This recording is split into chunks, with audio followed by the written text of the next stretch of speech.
give it some.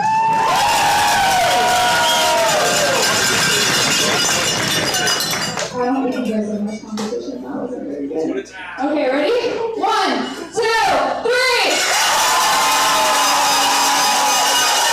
Sorry, guys.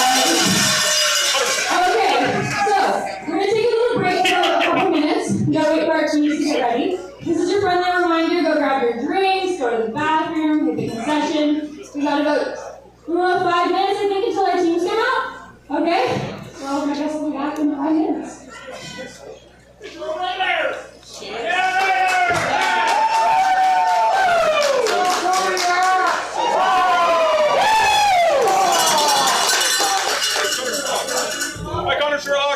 Is that Connor Sherlock? Oh my God, it's Connor Sherlock! Oh my God, it's Alex Thanos! Oh my God! How's it going? Hey, buddy. I love you.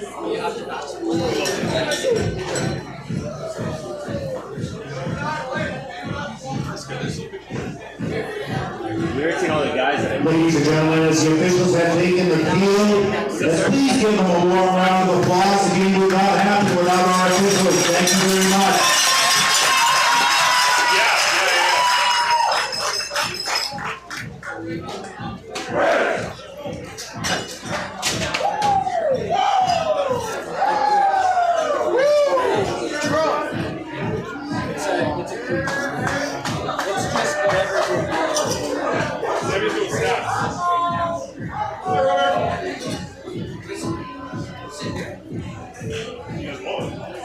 VIP seating for you. Look at that.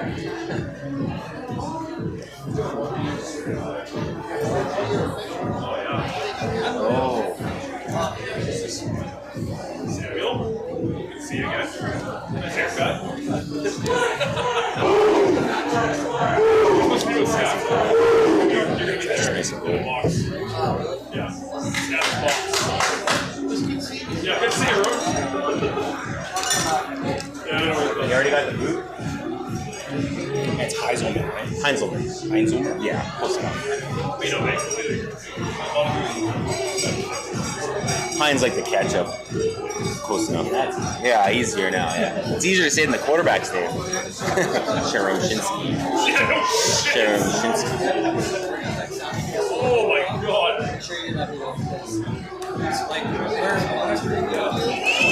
There's not a million penalties in this team. Good clean.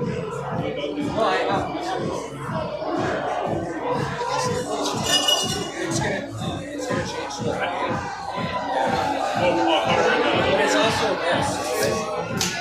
Because you have your volume down. Like for Connor too, it's like he did this just. This is just something that he did. Yeah. And like everything for him was just like, hey, well, I just want to get my red suit.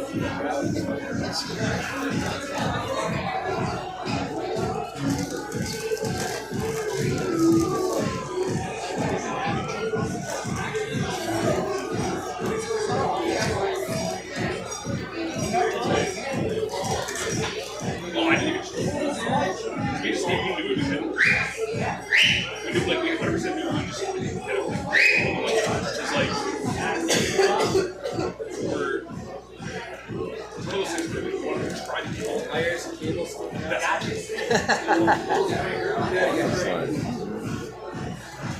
You look so happy.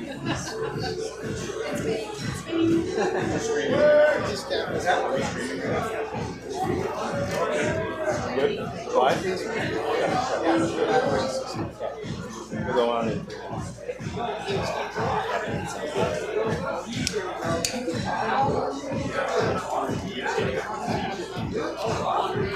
Yeah, all the 100%.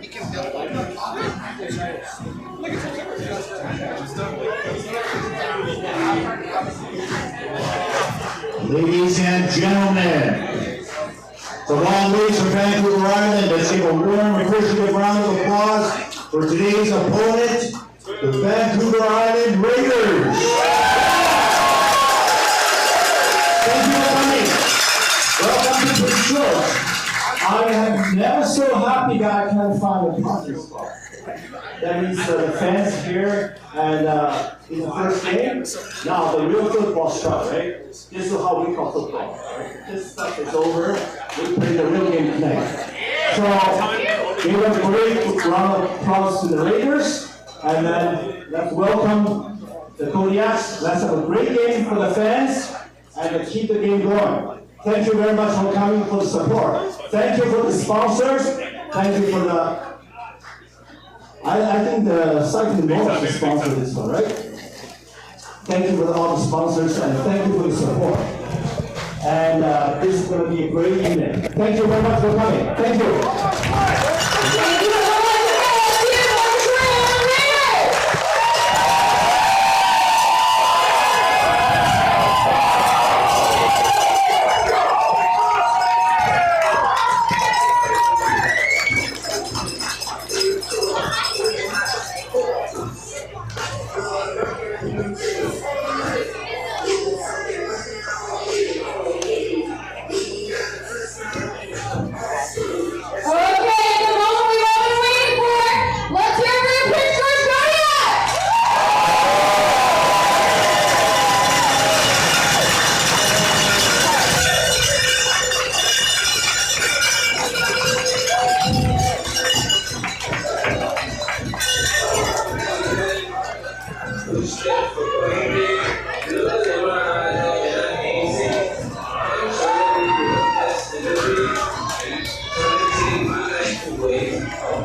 Hello and welcome to Massage Place Stadium for tonight's BCFC matchup between the Prince George Kodiaks and the visiting Vancouver Island Raiders. A beautiful day here in the city of Prince George. So a little bit of difficulties for the Vancouver Island Raiders during the road trip getting up here due to the current wildfires happening across the province. But thankfully, they are here, the Kodiaks are here, and the fans, most importantly, are here as well. We'll take a moment, step away while the national anthem plays out.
Welcome back, and thank you for joining us on BCFCTV.com or Telus Cable Channel 1981. I'm the play-by-play for the Prince George Kodiaks, Ethan Reddy, joined with me on the color call for this evening's matchup, Tommy Heinzelman. Tommy, how you doing tonight? I'm doing excellent, partner. How you doing? I'm doing well, thank you. Football is back in the city of Prince George, and what a wonderful season to be had, especially after last season's performance by the Kodiaks, their first playoff berth in franchise history.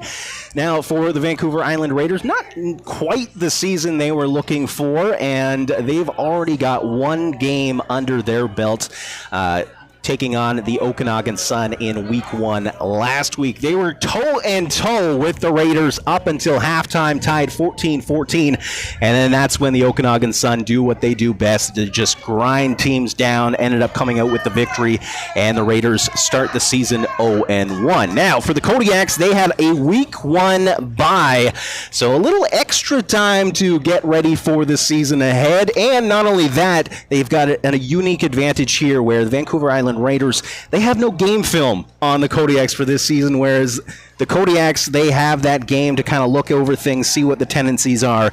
From your perspective, you've coached the game, you've played the game, just how valuable is having game film when it comes to preparing for matchups? Oh, it's absolutely incredibly helpful. You get to see the tendencies. You haven't seen a team since the last season, and you get to take a look and see what they run offensively, defensively, different type of schemes that they set up, and having that game film should help the Kodiaks.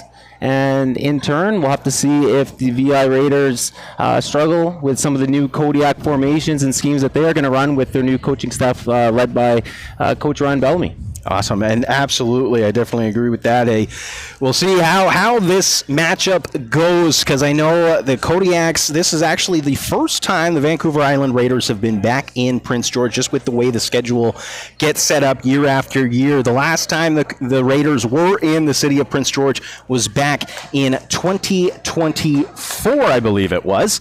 And so to have 2 years kind of away from this stadium, the fans, the atmosphere, we'll see how they can adjust. Some new faces on either side of the ball, but at the same time, when you take a look at the Prince George Kodiaks lineup, quite a bit of veteranship on this team, led by Taman Pittock on the defensive side. You've also got his brother, Dylan, also lining up at that free safety spot on the defensive side. Now, something that we may not have seen quite a bit over the last few years is a number of players going both ways, and we're going to see that quite a bit potentially here tonight. As we see, I mean, Taman Pittock, when he first came to the Prince George Kodiaks, he was on the offensive side of the ball, made that transition, was a huge impact, or has been a huge impact on the defensive side. We'll see whether him, his brother Dylan, even Aiden Leslie, whether he gets some time on the offensive side. And taking a look at the offensive side of the ball for the Prince George Kodiaks, we'll see a new quarterback suited up in the black and yellow. We got number 15, Jonathan Chermshinsky, who I believe last year he was actually suited up on the roster for the Edmonton Wildcats, so has some experience playing junior football, brings that here to Prince George, and we'll see how he does at the helm of the Kodiaks offense as we are about ready to get this game underway as the Prince George Kodiaks, decked out in their black uniforms with gold yellow trim. They'll be kicking the ball off, broadcast right to left to the Vancouver Island Raiders, decked out in their brand new crystal clean white uniforms. And here we go. Junior football kicks off 2026 right here in Prince George as the Vancouver Island Raiders look to return it to the far side of this field at the 40 before getting tackled into the Kodiak sideline. And the Vancouver Island Raiders offense will get this game underway. It looks like their offensive series will start at their own 45-yard line.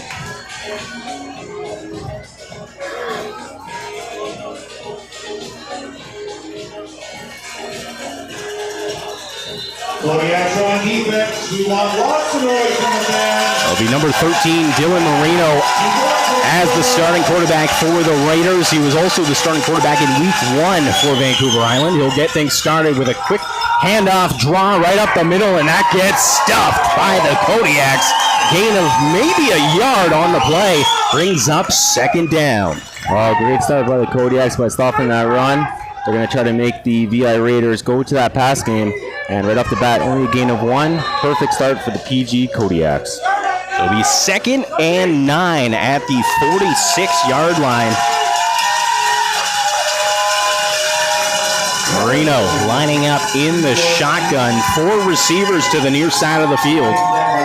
Takes the snap, he'll roll to the near side. Takes a shot deep, looking for number 2, and that gets brought in.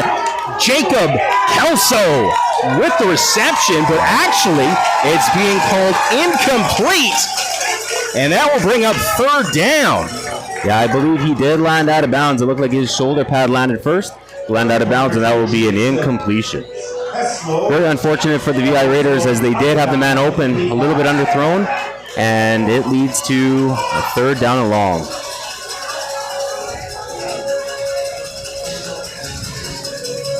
So 3rd down, kicking from what will be punter lining up on his own 30-yard line. It'll be Andrew Brown, the return man for the Kodiaks. Finished last season with 567 punt return yards on 52 attempts. We'll see how his first return of 2026 goes. And that gets bobbled, but that will be a no yards penalty getting called on the Raiders. And that might be one way to make sure Andrew Brown doesn't have an impact on the special teams side of the ball. First down, Prince George. Well, a near perfect start for the Kodiaks. They get the 3 and out, and then they get the no yards penalty, which will push them up towards midfield. So going from the Kodiaks end, that's a dream start for PG. 13:40 remaining here in the first quarter. Kodiaks will start their offensive series, their first of tonight's matchup, from their own 48-yard line. Cheremshinsky, he'll take the snap. 3 receivers to the near side. He looks to the far side, and that gets picked off by the Raiders. Max Shipham with the interception. And that's one way to welcome Cheremshinsky to the BCFC. Throwing an interception on his first pass attempt. Well, you get a dream start for the Kodiaks. Talk about a dream start for the VI Raiders defense. Right off the bat, short throwing ball, not thrown far enough. A little bit of miscommunication maybe with the wideout. And we got an interception on the first play for the Kodiaks. So Marino and the Raiders offense back out onto the field. And they'll keep the ball on the ground. They find a lane up the middle, just past midfield. And that'll be very close to a first down. We'll see where the ball gets spotted. Looks like just short. It will be 2nd and 1 for the Raiders offense.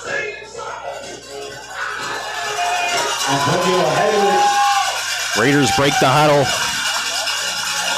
In motion to the far side. Marino hands this off. That cuts up the middle. They'll get the first down and a little bit more as they run the ball down to the Kodiaks' 49-yard line. That'll be a fresh set of downs for the Raiders. Looks like the Raiders are going to keep setting up that run. They're going to set that pass, run the ball up the middle, and then set up that pass that was wide open there on their previous set of downs.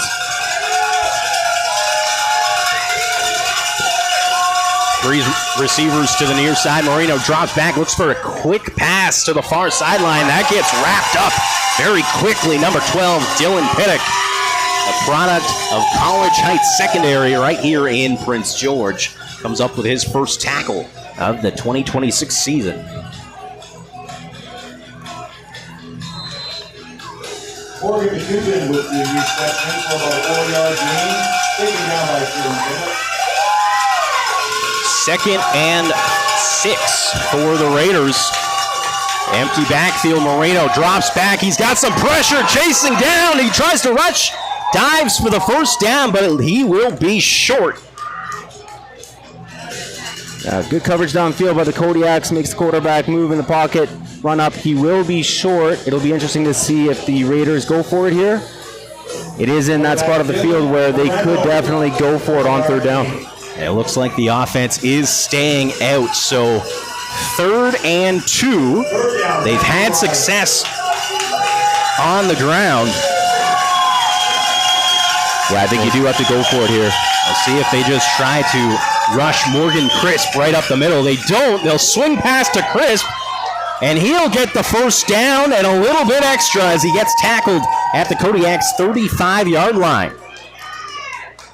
Oh, great play call by the Raiders. They noticed that everybody in the Kodiaks defense was towards the middle of the field. They do a little flare pass out to the right with the running back. Well thrown, well caught. Great first down, VI. Vancouver Island Raiders only had one pass completed to a running back in their Week 1 matchup, and that was for a negative 1 yard. So that will be the first positive pass play to a running back as they go back to the ground. Crisp tries to go off tackle, but that gets quickly wrapped up by number 48, Jaden Craig, veteran of the Kodiaks linebacking crew. Yeah, great fill there by the Mike linebacker, Jaden Craig. Recognized the run, came up, filled the gap. Beautiful, great tackle. That'll be a second down at about 8 yards. Second down, Vancouver Island.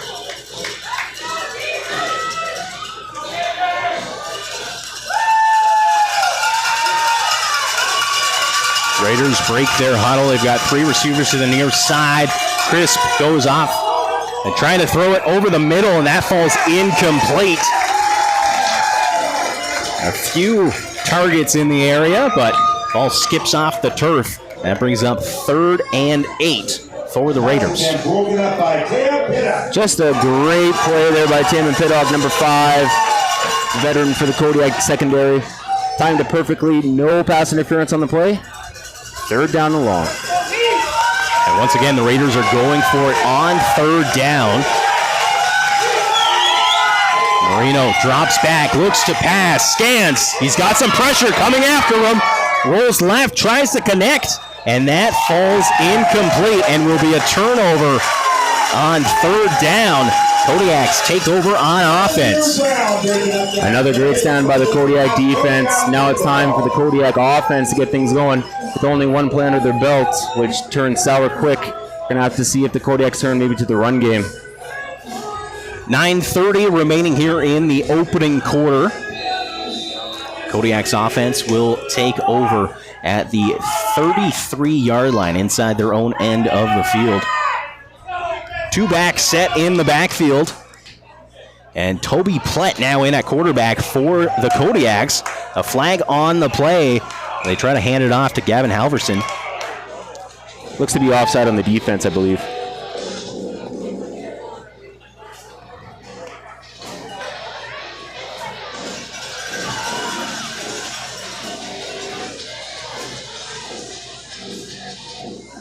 Kodiaks will accept the penalty. It'll be 1st down and 5. The offside penalty to the VI Raiders.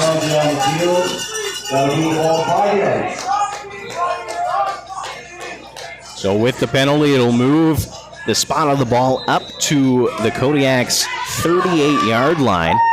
1st and 5 as the Kodiaks break the huddle. And once again, they'll go with the 2-back set. Xander Tabora goes in motion to the near side. Plett drops back, looks to throw. Ball goes up and falls incomplete. Looked like it was Xander Tabora who was the intended target. Pretty good coverage by the Raiders secondary there. Had to try to slip that one through a tight window. Could not make the pass. It'll be 2nd and 5. 8:54 remaining in the opening quarter.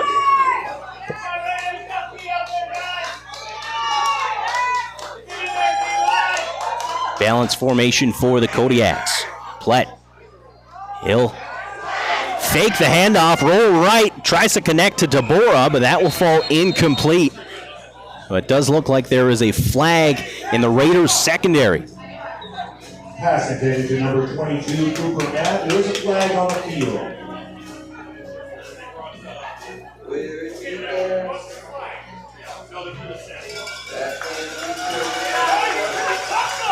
Ball will get marched upfield in favor of the Kodiaks.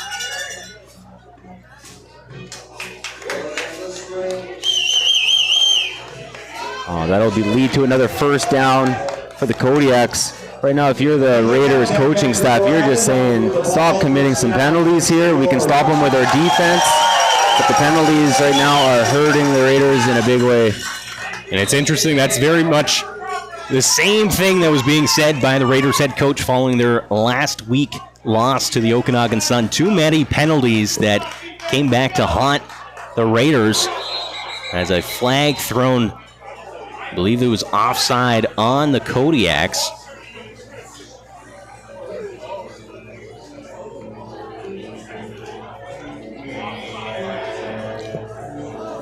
Well, you know what they say, penalties are the great equalizer. You can be playing well, you can be playing great, but you start taking penalties and it gets the other team right back in it. It'll be 1st and 15. So 1st and 15 for the Kodiaks. Ball will be spotted on the Kodiaks' 43-yard line. 8:16 remaining here in the first quarter. 3 receivers to the near side for the Kodiaks. Blatt drops back, looks to throw, looks to the near side, looks for Tabor. Tabor with the reception, and he gets tackled down. Almost back to the original first down marker.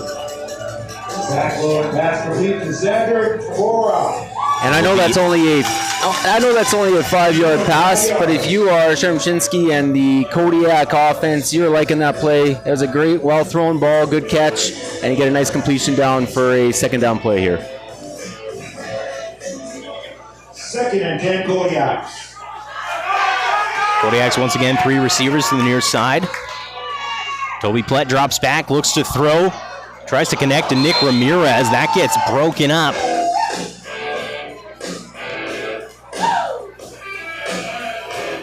I believe it's number 17, Spencer Rempel of the Raiders.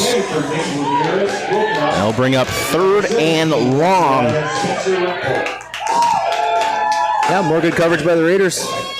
2nd down and long. They kept the offender in front of them. Came up, made the play. Well done. Kodiak punting unit out on the field.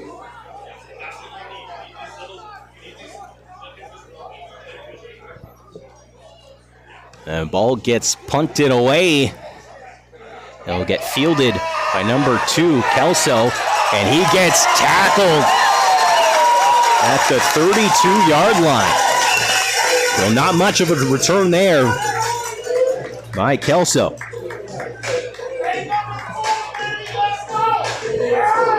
Great punt coverage by the Kodiaks. Much better than their kickoff coverage on the first play of the game. Let's see what the Raiders draw up here. I'm sure they're going to try to run the ball one more time and then set up that big passing play that they had open earlier in the quarter. 7:02 remaining here in the first quarter. Raiders offense will start this drive at their own 32-yard line. We got 4 receivers lined up on the far side. In a single back formation. Here's a handoff. They'll go for a stretch play here. They find some room, and that'll be a first down rumble by number 1, Gavin Whittingham. Beautiful gap to run through, big hole, well done by the offensive line. They brought in the slot receiver in there to help block. Well played. And once again, if you are the VI Raiders, just keep running the ball right now. Why pass? If you can get 10, 12 yards on a run, keep on chugging.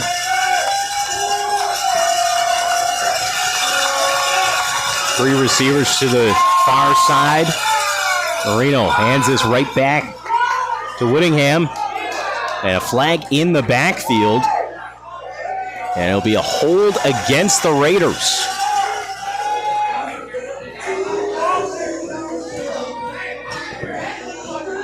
Well, another well-designed play by the Raiders. Unfortunately for them, it was aided by the hold. So, good fortune for the Kodiaks. Will march the Raiders back for a longer first down.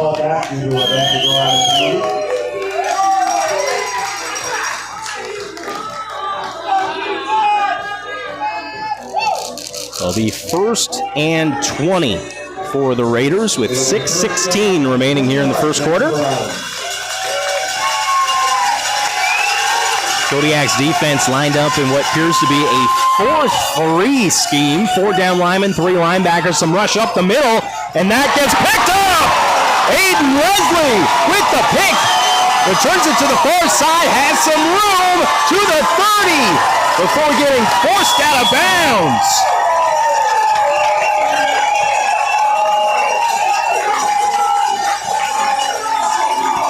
What a play by Aiden Leslie. I mean, he had some help at the safety position there with Kodiak, but I mean, that receiver was open for a second, but he closed the gap quick, and nice hands bringing that ball in and getting that return. Well done by the number 3 corner.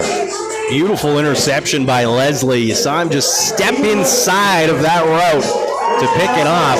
It sets up the Kodiak's offense inside the Raiders' end of the field. 1st and 10 from the 32-yard line.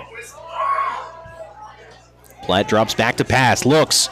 He'll connect with Tabora. Tabora has some room, tries to hit it the sideline, and he'll get tackled at the 20. Good enough for the Kodiak's first down of the game without a penalty being the one that gave it to them. It looks like the Raiders were a little confused there. Number 28, Sterling Henry, was going the other way, and then Tabora goes the other way. And what a pass, what a catch. Great first down for the Kodiaks to get into the red zone.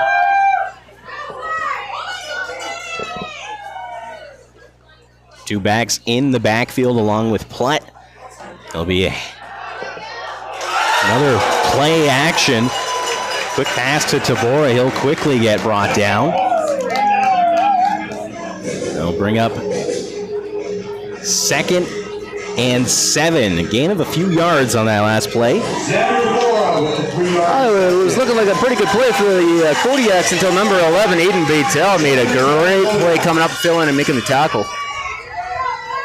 Just under 5 minutes to go here in the first quarter. Platt, he'll hand this off. Gavin Halverson up the middle. He'll rumble down to the 10. He'll get close to the first down. We'll see if the officials give it to him.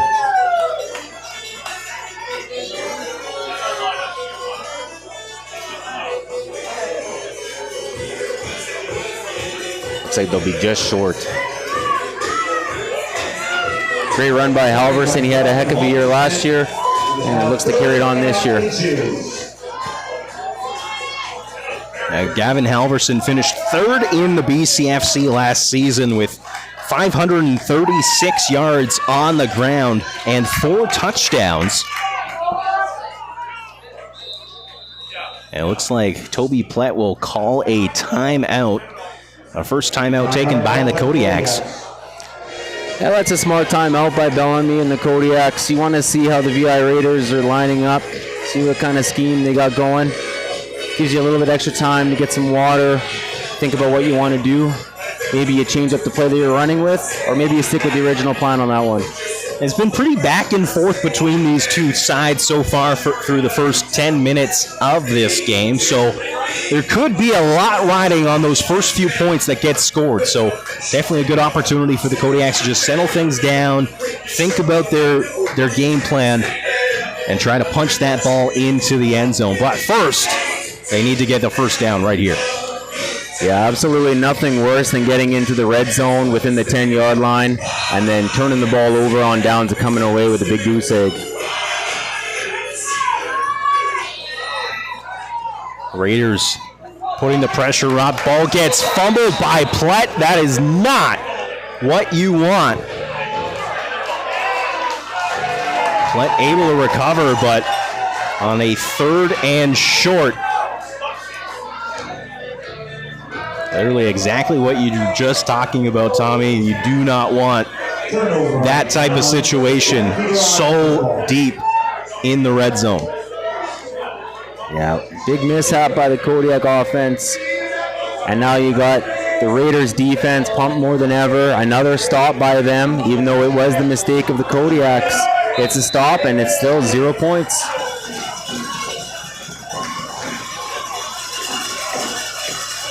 Raiders will start this drive at their own 10-yard line. Marino, he'll take the snap, looks to hand this off to Crisp.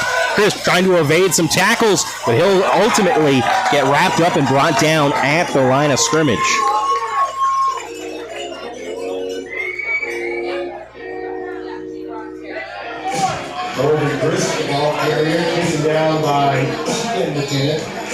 Once again, great stop by the Kodak defense. We'll see if the Raiders go to the air here. You would have to think so.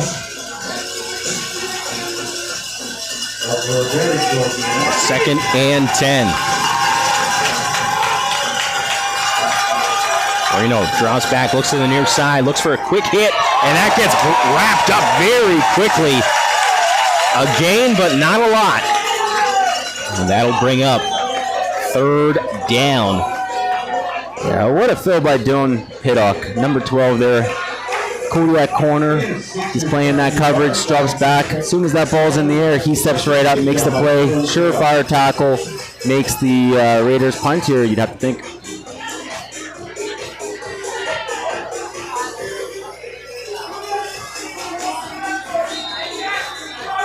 .255 remaining here in the first quarter. Raiders punt team pressed up against their own goal line. Andrew Brown hovering right around the Raiders' 50. A high spiraling punt. Brown looks to return. Muffs the punt, but it will skip out of bounds. It'll get marked out at the Raiders' 49-yard line. So not a bad spot for the Kodiaks offense to start this offensive drive inside the Raiders' end of the field already. The Raiders, or Kodiak's offense rather, definitely struggling to find some consistency, piecing together a few plays. So we'll see whether this is the opportunity they have to be able to punch that ball into the end zone, get the first few points in tonight's matchup. We'll start this drive at the 49-yard line inside the Vancouver Island Raiders end. Raiders lining up in a 3-4 defensive front. 3 down linemen and 4 linebackers. Plett will drop back, look to the right side. Some pressure coming up, and he gets brought down around midfield. Well, Plett had a little bit of room to run, but it was shut down by number 9, Tani Wisdom. Great play by the D lineman there. Down by number 9,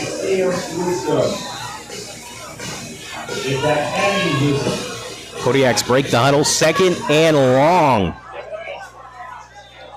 We'll need to get 16 yards for a first down. 3 receivers to the near side. Plett drops back, scans, looks over the middle, and overthrows Andrew Brown by about 10 yards. Andrew Brown running his route right between the hashes as that ball skips 10 yards further upfield. And that will bring up third down for the Kodiaks. Number 17 for the Kodiaks, Maxim Murphy. Spent last season with the Edmonton Huskies in the Prairie Football Conference. And that's a high, long snap as Murphy has to run back to near his end zone, gets tackled inside the Kodiaks 20. A mishap there by the Kodiaks. And that gives the Raiders very good field position for them to start on offense. And if you're the Raiders right now, not much is going well for you offensively. Well, now you have a huge chance to turn that all around on offense as you're already in the red zone. Well, minute 25 remaining here in the opening quarter. Raiders will start this drive at the Kodiak 17-yard line. And they'll hand this off to Whittingham. Whittingham trying to bounce off his left guard, but Immediately comes into contact from a Kodiaks defender. He gets brought down. Gain of about 4 on that play. You can tell by the Kodiaks defense what they're trying to do is they're trying to plug up the center and trying to make it so the Raiders have to roll out, make a play downfield. And right now the Kodiak defense is holding up, but this is a huge second down. 2nd and 6 for the Raiders. They line up 3 receivers to the near side. Whittingham takes the handoff. He'll run to the far side. Looks to make a move, but gets brought down by Aiden Leslie. About 3 yards short of that first down marker. Aiden Leslie is having himself a first quarter, that's for sure. I mean, last year he had 13 total tackles and 3 pass knockdowns, and tonight he had a huge tackle there and an interception already. So what a start by number 3.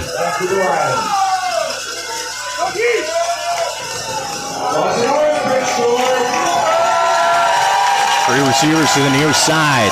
Marino drops back, looks to throw into the end zone. One-handed snag, number 44, Parker Mostrip with the reception. A beautiful highlight reel catch to get the Raiders up on the board. Well, folks, that was nasty, as they say. I for sure thought that was going over his head, as it was, and he reached out and made a highlight reel catch. An unbelievable catch by number 44, Parker Mostrip. Wow.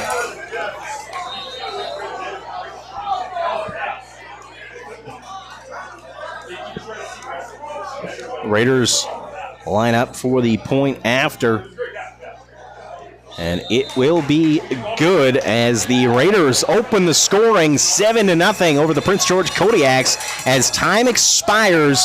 Brings us to the end of the first quarter. Brings your score to 7 for the Vancouver Island Raiders, 0 for the Prince George Kodiaks. That's the end of the first quarter. That touchdown will be Parker Mostrip's first touchdown of the season. He had 2 receptions for 15 yards in week 1. Raiders week 1 matchup against the Okanagan Sun. That was a home game for the Raiders. And this will be the longest road trip for the Raiders this season. It's longest road trip for really any team in the BCFC coming up to Prince George. So probably good to get this road trip done out of the way. You don't have to worry about it for the rest of the season. Even better if you're able to come away with a win. Unfortunately, with the fires going on, they have to make the way big trip around, so hopefully they do have safe travels home and everything goes well down south. But just to get back to that touchdown catch, I mean, we have to ask number 44, Parker Mostrip, was that the greatest touchdown catch of his career? Because I got to tell you, that's one of the nicest ones I've ever seen, especially live in person. It's definitely going to be on his highlight reel when he's sending it off to whether it's universities here in Canada or schools down in the States. That'll be within the first few clips. Might be number 1. Raiders kick the ball off to the Kodiaks, fielded by Andrew Brown at his own 10-yard line. He'll head for the far sideline, waiting patiently for some lanes, and still up, and he'll carry it all the way past his own 40-yard line. Kick up by number 28, Sterling Henry.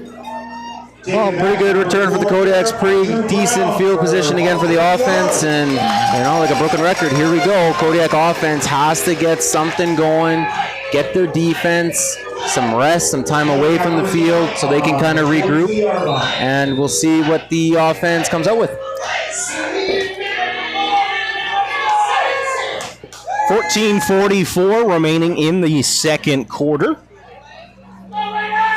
Toby Plett, quarterback for the Kodiaks. He'll take the ball, hand this off to Gavin Halverson, who gets wrapped up very quickly in the backfield, and a flag after the whistle.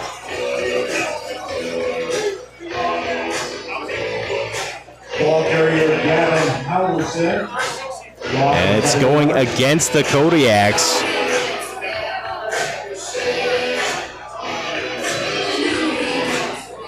There is a flag on the Well, the last thing the Kodiaks wanted to do was have a run for a loss of about 4, and then the next last thing that they wanted to do was have a 15-yard penalty tackled onto that. It's going to make 2nd down and a mile for the Kodiak offense.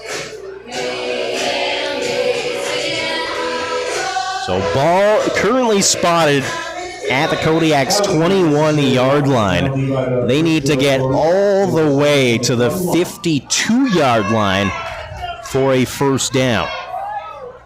3 receivers to the near side. Platt, some pressure coming up. Platt looks, heads, throws it to the far sideline, but that will be thrown out of bounds.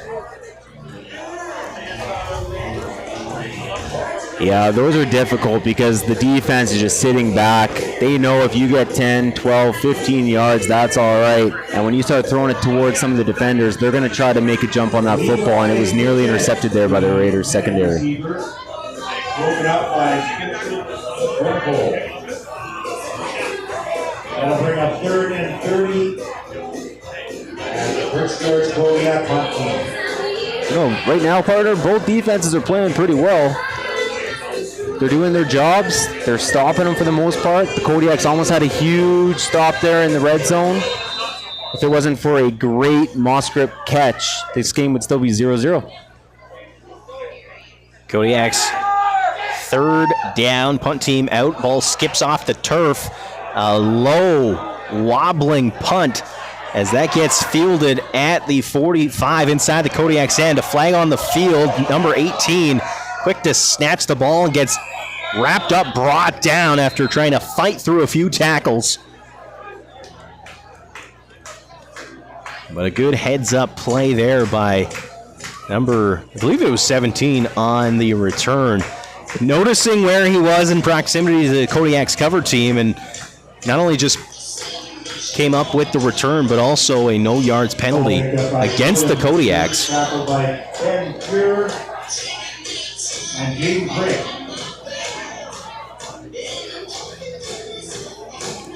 And there would also be a face mask penalty being called against the Kodiaks as well. So, bit of a double whammy in terms of penalties going against the Kodiaks, which will push the ball even further into their own end. One of the most underrated things is even just a snap on special teams, and the snap to the punter, we've seen it a couple times now, be low for the Kodiaks. And the Kodiak punter, they're lucky to get it away, but at the end of the day, with the penalties, they're right back to where they started. Vancouver on the ball on about the 10-yard line. First down. First and 10 for the Raiders. Ball spotted at the 16-yard line. Marino drops back, heads for the end zone. Caught and touchdown.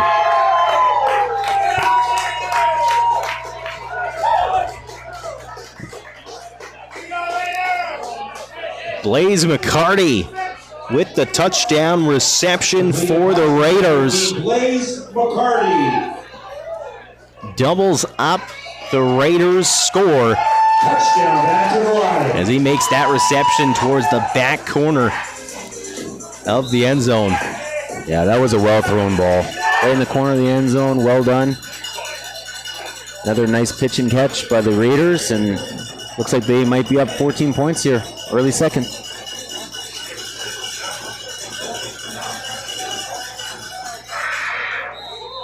And the point after is good. So the Raiders up 14-0 against the Prince George Kodiaks. Touchdown passes going to both Parker Mostrip and Blaze McCarty. Both of those being their first touchdowns for the two receivers on the season. For the Raiders 14, Kodiak 0. You got to feel a little bit for the Kodiak defense. I mean, both times they were put in some tough position there. I mean, you had the bobble snap, which goes back into their own zone. Then you get another one with the penalties. And, I mean, the Kodiak defense was playing well, but, I mean, there's only so much before you start bend, and then you start to break. So, once again, kudos to the Raiders offense, but right there, I mean, the defense for the Kodiaks they must be getting a little bit worn out by now, too. Absolutely. It definitely does not help when on the defensive side you're being set up so deep in your own end. Definitely a hard task. As the Raiders will kick the ball off, Taman Pittick with the return, heads to the far sideline, finds some lanes, ends up bumping into one of his own teammates, and comes up just shy of the 40-yard line. 13:28 remaining here in the second quarter as the Kodiaks will start this offensive drive looking to bite into the Raiders' lead. Prince George first down. Right now, if you're the VI Raiders, you are just trying to stop that run game. Make the Kodiaks throw the football. That would be my number one game plan if I'm the defensive coordinator for the Raiders. There's no urgency. We gotta go.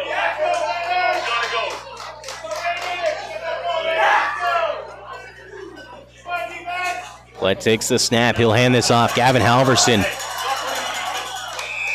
Not sure if he made it back to the line of scrimmage. Gets wrapped up by a pair of defensive linemen from the Raiders.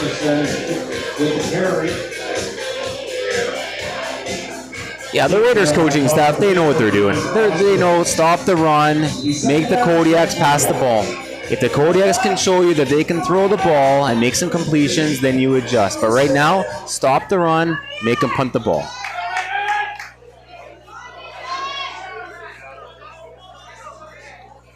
Second and 10 for the Kodiaks. We'll hand it off right back to Gavin Halverson. He'll fight trying to get some yardage, but the Raiders hold strong.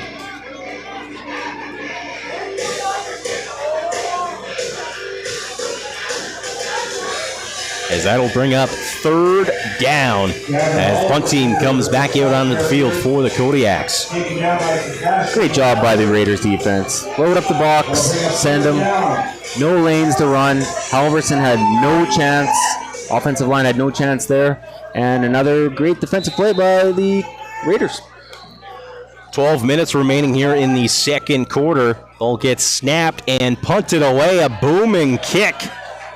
Skips at the 35 and goes all the way back to the 25 as Kelso steps out of bounds to avoid contact from the Kodiaks return team, or cover team rather. And the Raiders offense back out onto the field.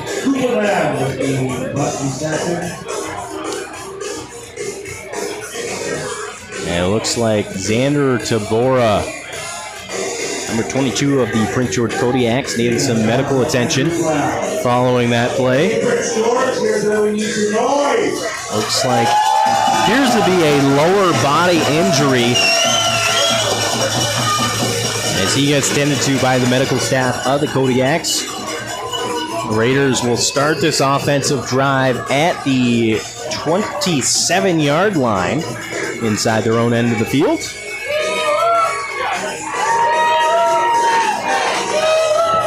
Tabora up on his feet. Looks like he'll make an effort to walk off under his own weight. Yeah, and with the great punt, it's going to make the Raiders have to actually drive most of the field instead of just going 18 or 20 yards for a touchdown. They're going to have to push it about 80, 85 yards now. Thank you, Ryan. First down on your 27-yard line. Lots of noise, Prince George. 11:56 remaining in the second quarter. Raiders up 14-0 over the Prince George Kodiaks. Three receivers set to the near side for the Raiders as Marino takes the snap. A little stretch run here off to Whittingham, and that gets wrapped up. Gain of a few brings up 2nd and 7. Gain of 3 by Gavin Whittingham. Another strong play by the front four of the Kodiaks. Well done. Only a gain of a couple there. So once again, they are making it tough on the Raiders offense deep in their own end. Once again, 3 receivers to the near side. Jaden Craig comes in blitzing. Marino heads for the far side. And does that get picked? Yes, it does! Sawyer Sonstaby, the newcomer to the Prince George Kodiaks by way of the Valley Huskers, gets the Kodiaks their second interception of the season. Just beautiful coverage there. He was right with the receiver the whole way. Big catch into the sun as well. Very difficult to do. And again, that gives the Kodiaks offense life. Well done. Sonks the feed.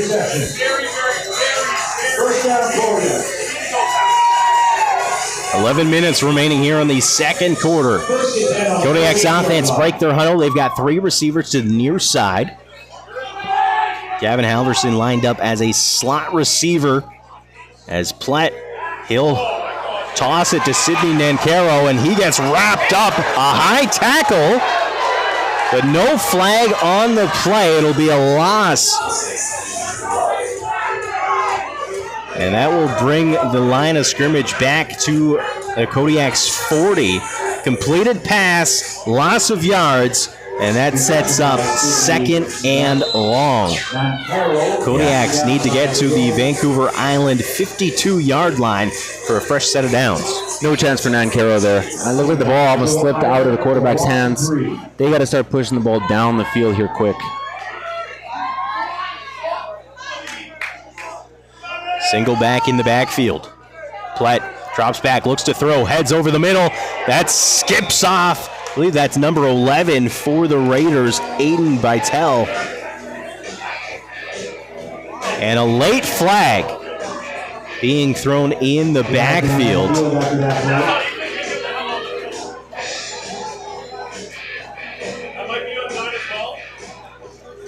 A penalty going against the Raiders. Number 9, Tanny Wisdom,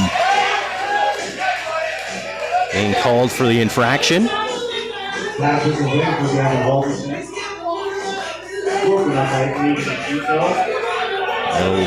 Moved the ball up, but it will stay 3rd down. The 3rd and 8. Yeah, I think after your last punt, you got to punt it here again if you are the Kodiaks. I mean, it's tempting to go for it at midfield, but 8 yards against this VI defense is playing so sound. I think you got to punt the ball again and try to win the field. That'll be a 10-yard penalty. So once again, Murphy out onto the field looking to punt this one away. Watch Andrew Brown, who's lined up onside. And that ball skips out of bounds. And that will get spotted at the Raiders' 34-yard line. Looked like the ball just went off the side of Murphy's foot.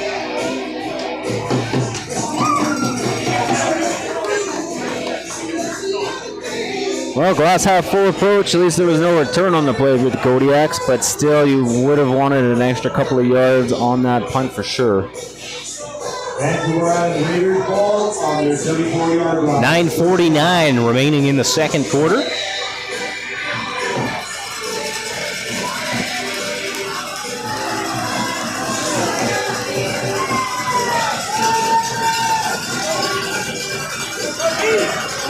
VI here, I would just keep running the ball.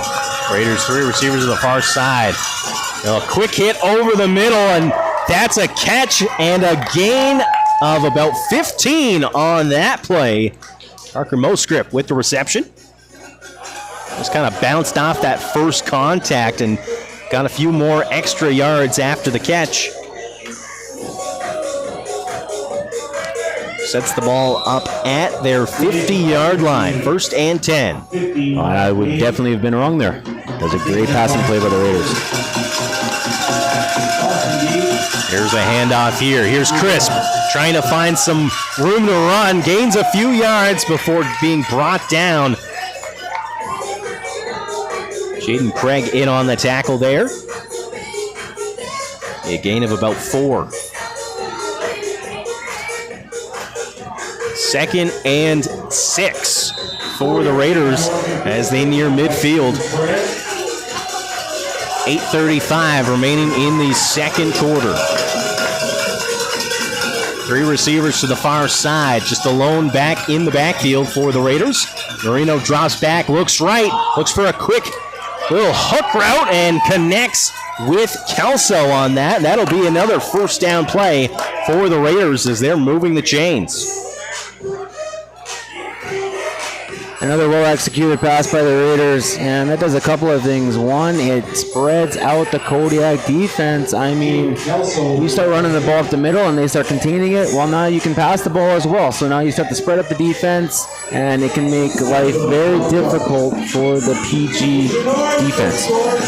First and 10 inside the Kodiak's end of the field. Ball spotted at the 44-yard line. Marino drops back, looks deep over the middle. That gets caught by Mostrip. A quick tackle made by Dylan Pittick. But once again, back-to-back first down plays by the Raiders as their offense is rolling here in the second quarter. First and 10 from their own from the Kodiak's 24-yard line. Three receivers to the near side. Marino hands it off to Crisp. Crisp cuts back, comes back the other way, and he gets brought down, still fighting. And it takes just about the entire Kodiak's defense to bring him down, but Crisp keeps his feet moving, powering the ball down to the 5-yard line.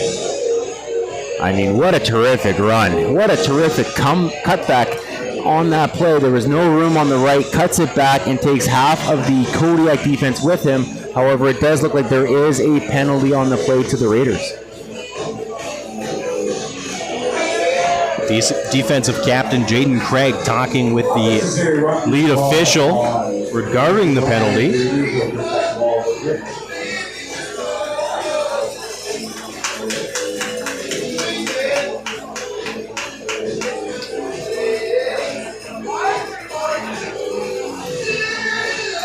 I mean, on that run play, the Kodiaks had Chris bottled up, and he had a huge cutback, and man, did he ever make the most of it. But unfortunately for him and the Raiders offense, they will be marching backwards.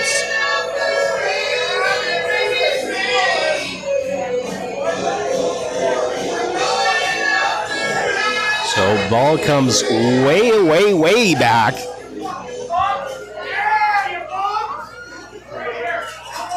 As it'll be first down for the Raiders. Ball now being spotted all the way back at the Kodiak's 34-yard line. A far cry away from the 5-yard line that ball got scrambled up to. 7:23 remaining here. Kodiaks look to have some pressure along the line. Marino, and with some time, connects along the near sideline. A low tackle wrapped up right around the ankles by Dylan Pittick, but number 3, Morgan McCubbin, comes up with the reception. And he'll get it up to the Kodiak's 15. Sorry, Morgan McCubbin with the reception. 6:50 remaining in the second quarter. Second and short for the Raiders. See if they just hand the ball off to Crisp. They don't. Marino drops back to the pass. Looks once again. Same target. Cuts inside. Great vision there by the Raiders receiver as he'll come up with the first down reception. Cuban once again, back-to-back receptions for the Raiders offense. Yeah, that was a smart play call by the Raiders coaching staff. They knew that they were down in 3-down territory. If that goes incomplete, no worries. They're going to go for it on 3rd and short anyways. So first and goal for the Raiders, looking to add to their 14-point lead.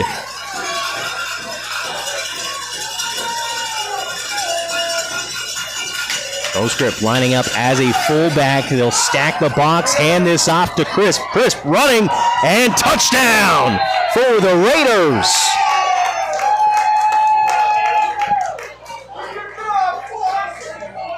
Morgan Crisp rumbles it into the end zone to add to the Raiders' lead.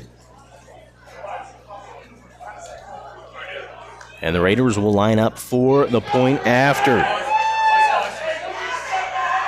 That'll be Crisp's first touchdown of the season after running for 31 yards last week on 10 attempts.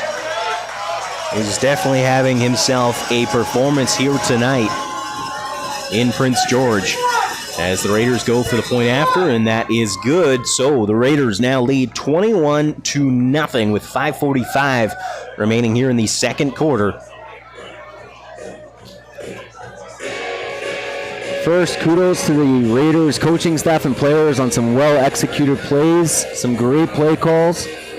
But secondly, that Kodiak defense, they're just getting tired out there. They've been out there far too long. I mean, it's not smoking hot out here, but it is warm, and they have been out there for most of the first half. And if you're the Kodiak defense, you're just saying, come on, offense. We need a long drive here to get things moving, try to punch one in, try to get some points on the board. Just keep us off the field right now. And if you're the VI Raiders, the defense, you're doing the exact same thing. You're stacking the box. You're making it tough for the Kodiaks to move the ball on the ground, and they have to try to push it through the air. Absolutely, yeah. The Kodiaks offense definitely with some first half struggles. What they need to do is piece together a good, solid drive right here, head into halftime with a little bit of confidence, a little bit of momentum. Or you lean on Andrew Brown for a big return here. Something he was quite known for in his time. A day one Kodiak, they say. And he's here for the first inaugural season with the Prince George Kodiaks back in 2022. This will be his fifth and final year suiting up for the black and yellow. And it will be Andrew Brown, the product of Yorkton, Saskatchewan, with the return. Trying to find the sideline, but gets whipped around. A solid tackle there by number 10, Josh Iyer.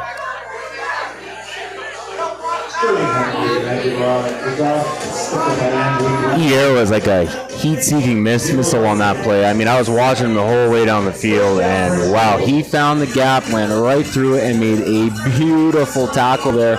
Andrew Brown had no chance. 5:30 remaining here in the second quarter. Kodiak's offense starts this drive deep in their own end, at their own 15-yard line. Plett, he'll roll. Plants looks for a quick pass to the far sideline. Looked like he was looking for Nick Ramirez on that play. The ball soars into the sideline. Bring up 2nd and 10.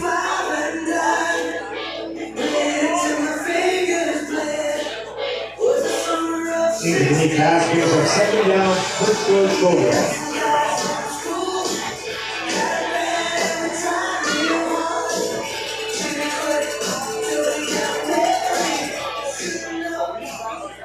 .5:10 remaining here in the second quarter.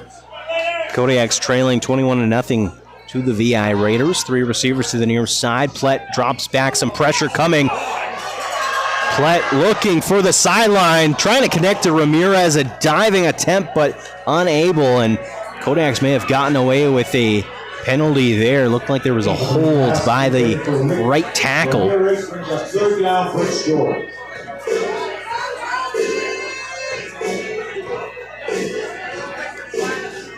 Well, a must punt here for the Kodiaks. Another beautiful stand by the VI Raiders defense. I mean, they are looking sharp out there. And I know they were looking pretty sharp last week until the second half against the Powerful Sun. But, I mean, they have turned it around this week. No doubt about it.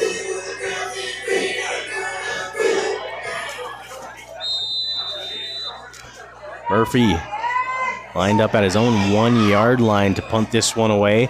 Andrew Brown onside, but Murphy will just concede a safety, and that'll give Raiders 2 more points to their total, 23-0.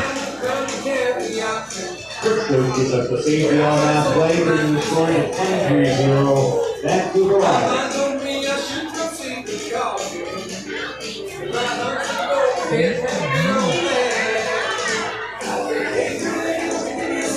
I mean, if you're the Kodiaks, you're already down by a few scores, so trying to get that field position battle back and give up the deuce. Could have punted it there, but yeah, I give up the deuce, I guess, and yeah, it's 23-0 now. So we'll see what happens with the last 4 minutes before we go into halftime. Raiders offense out on the field. They'll start this offensive drive at their own 35-yard line. Andrew Ryan will scrimmage from the 35-yard line.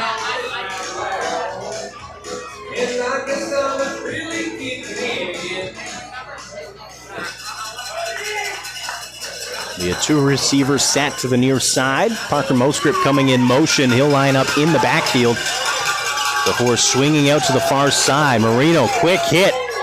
Trying to complete the tackle. Dillon doesn't let go.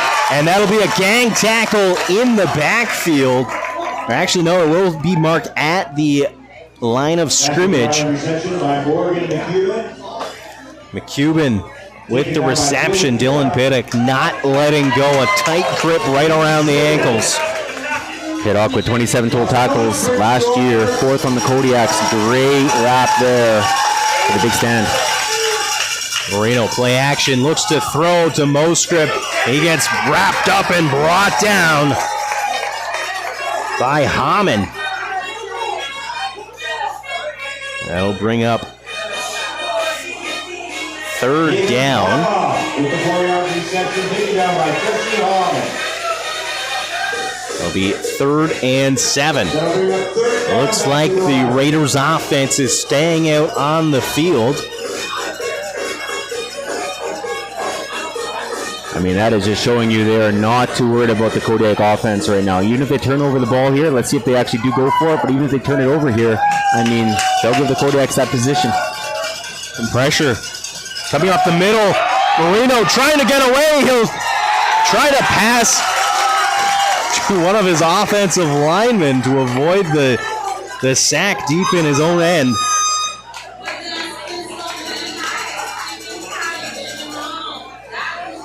And that will be a turnover on downs as the Kodiaks offense comes out onto the field.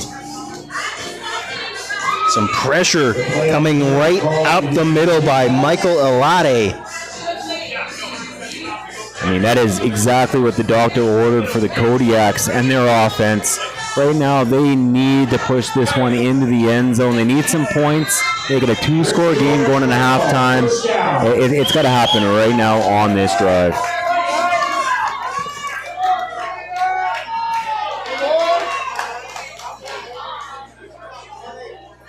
Plett drops back, looks to throw for the sideline. Andrew Brown with the reception.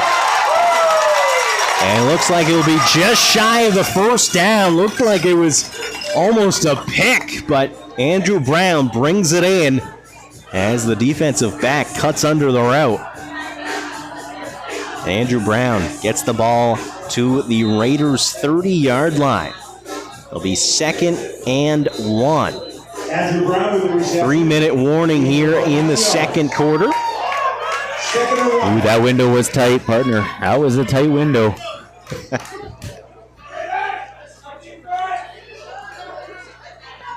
Kodiak's lining up. They've got 2 backs in the backfield. Balance formation for receivers. Plett looks for another quick hit. Sidney Nancaro, that will fall incomplete. Looked like the ball was thrown just a little too low for the 6'3" receiver.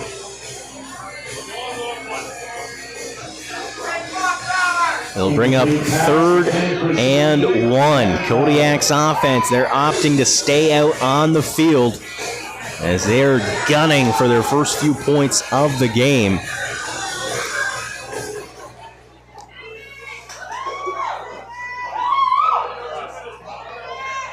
Plett drops back, looks to throw. Over the middle, looking for Ramirez! And that will fall incomplete. Quite the hit there from the free safety on Ramirez. Well, that'll be a turnover on downs. I mean, you have 2nd and short, and you like to go with 2 passing plays. It almost paid off there, but again, it doesn't. And now you have your defense head back out there, and you come up empty-handed once again if you are the PG Kodiaks. It looks like head coach Ryan Bellamy gesturing to the officials, looking for the contact to the head. If we have any matters about Kodiak Army 15 and But nothing being called on that play. please come over to the yellow As gate. Raiders offense looking to run the ball. They'll evade some contact in the backfield, and Crisp comes up with a first down rumble.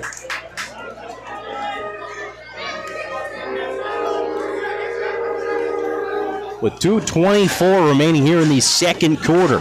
Gain of 11 by Morgan. So those other type of yak yards, those yards after contact, I mean, Chris was doing a heck of a job. He gets touched, but he keeps on moving and makes a big play out of it. It'll be 1st and 10 for the Raiders. They'll hand it right back to Crisp. There'll be a run of about 5 yards on the play. Bring up 2nd and 5. Just over 2 minutes remaining here in the first half. Morgan Crisp, 5-yard run. Makes it 2nd and 5.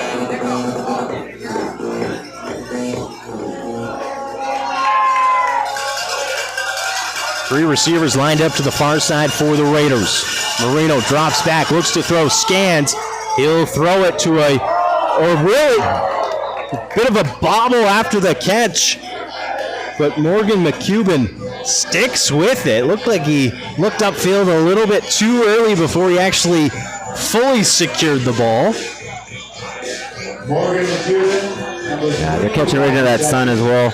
I mean, nice play call by the Raiders. You send the receivers deep. You got the one slot receiver coming across the field, makes the catch. He's wide open underneath, and that's another first down for the Raiders.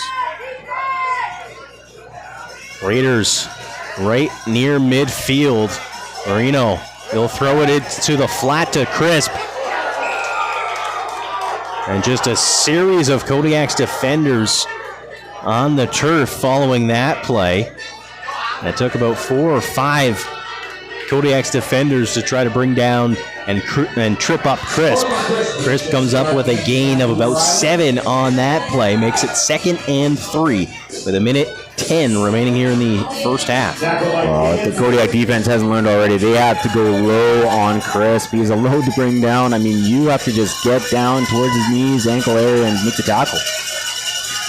Marino looks to pass. He's got some time, some pressure. He'll scramble. He'll take it himself, makes a move, and he'll get brought down inside the Kodiak's end of the field. Looks like the ball will get marked at the Kodiak's 41-yard line, and that'll move the chains. That's some decent pressure by the Kodiak front four, once again, making Marino scramble, and Marino makes most of it. Another first down. Inside the final minute here of the first half, Marino drops back, looks to throw a little out route there, and that will fall incomplete. Parker Moscrip on the intended target for that pass. Is unable to secure that one after taking contact by a pair of Kodiak's defenders. Another excellent play by number 27 of the Kodiaks, that's Jesse Hallman. Here's where we need your noise, Prince George. 40 seconds remaining here before halftime. Marino and the Raiders moving upfield. Some pressure right off, untouched. Marino just steps over to avoid, tries to connect with Moscrip, but he's unable to secure that one as that pass will fall incomplete.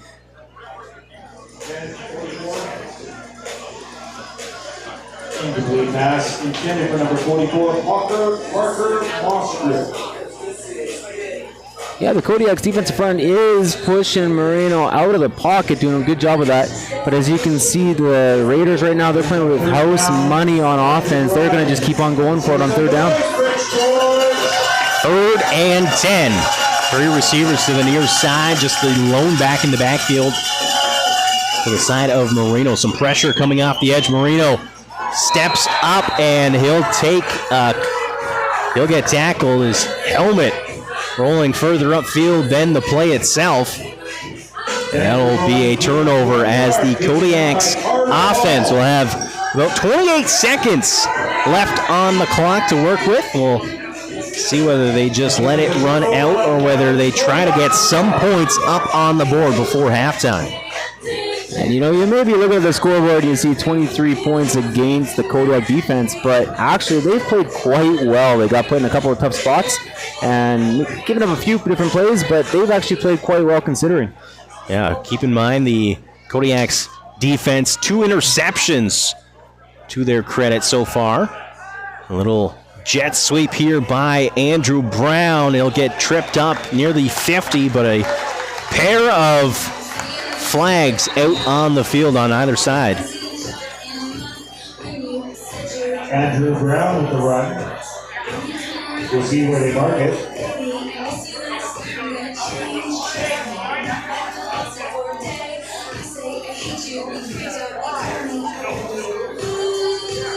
A little bit of a different play call by the Kodiak offense. Nice to see that one, a little bit of a jet sweep type play. And we'll see what happens with the flags, as it does look like it is against the Raiders. We have an injured Vancouver Island player on the field. But he's up. And a round of applause. It'll be 1st and 5 for the Kodiaks. The ball getting marked at the 46-yard line, still inside the Kodiaks end of the field. But also just 23.8 seconds remaining on the score clock.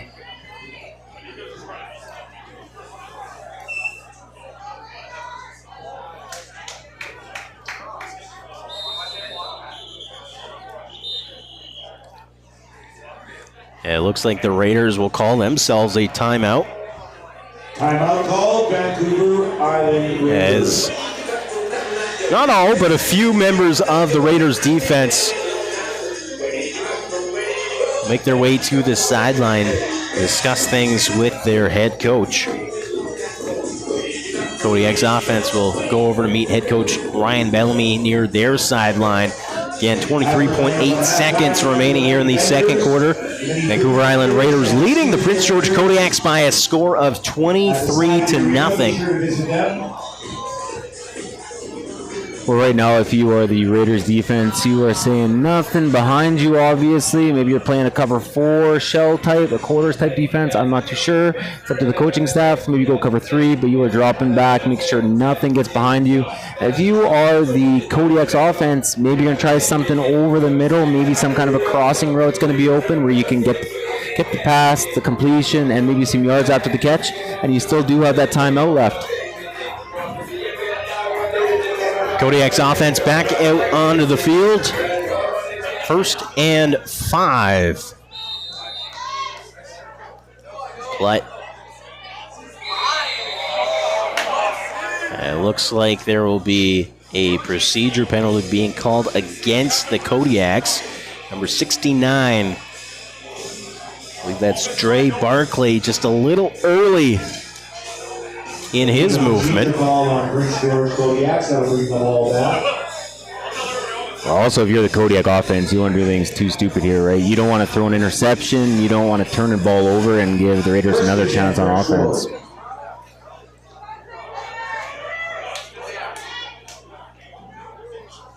Platt drops back. He'll look to throw, tries to connect. Number 83, Levi Nugent. And there is a flag. Levi Nugent, number 83. Not sure whether that's going to be pass interference. There was a defender, appeared to be a little kind of draped all over Nugent as he was trying to make the reception. It will go against the Raiders. He looked to be a tad early. It was pretty close, though. But the officials decide that it was a bit early, and it will be a first down for Kodiaks. So with the penalty, the ball will get moved inside the Raiders' end of the field. Ball being marked at the Raiders' 54-yard line. It will set up 1st and 10. 18 seconds remaining on the clock. Platt bobbles the snap. He'll roll to his near side, and he'll just throw that away. A flag in the backfield. But also a flag around midfield as well.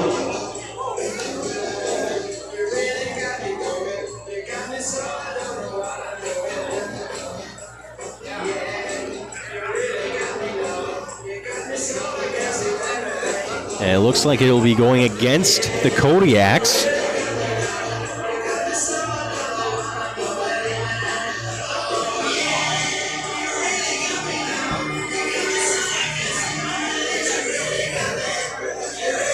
It'll be 1st and 20.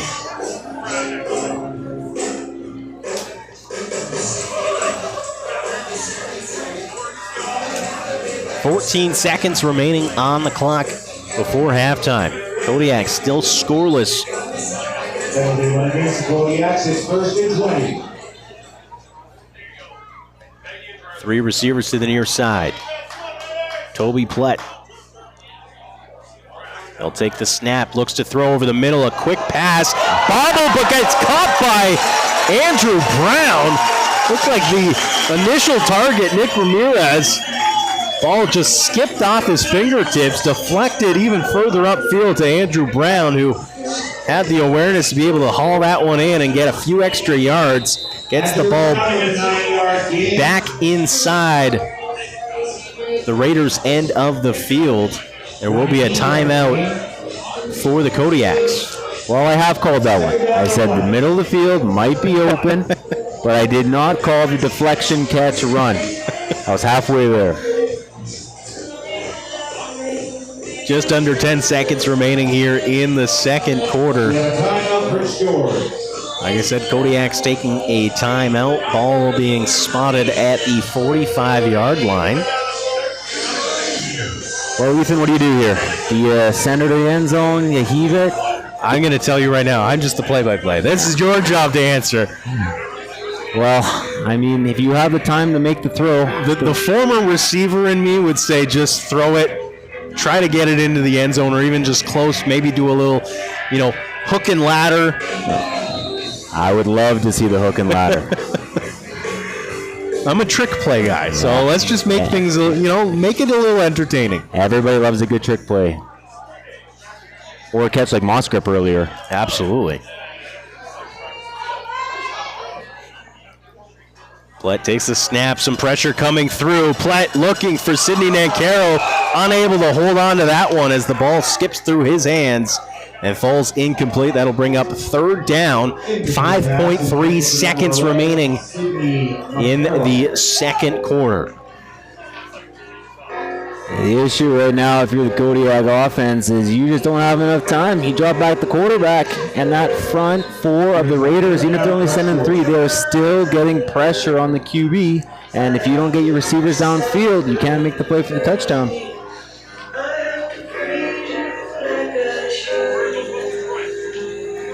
We'll see what Coach Bellamy draws up here.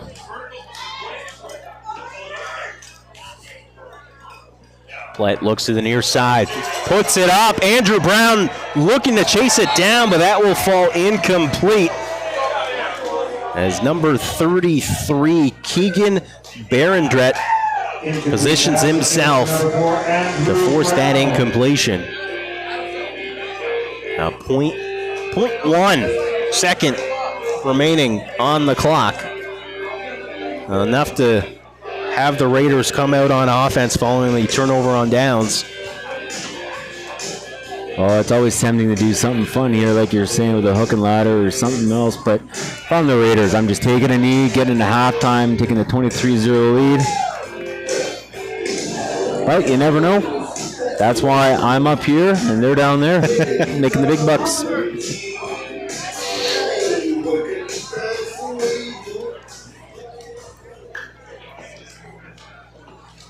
Time for one more play for the Raiders on offenses. They'll just run that, hand that off to Morgan Crisp, and that will bring us 2 zeros on the clock as time expires. The Vancouver Island Raiders take a 23-0 lead over the Prince George Kodiaks into the locker room at halftime.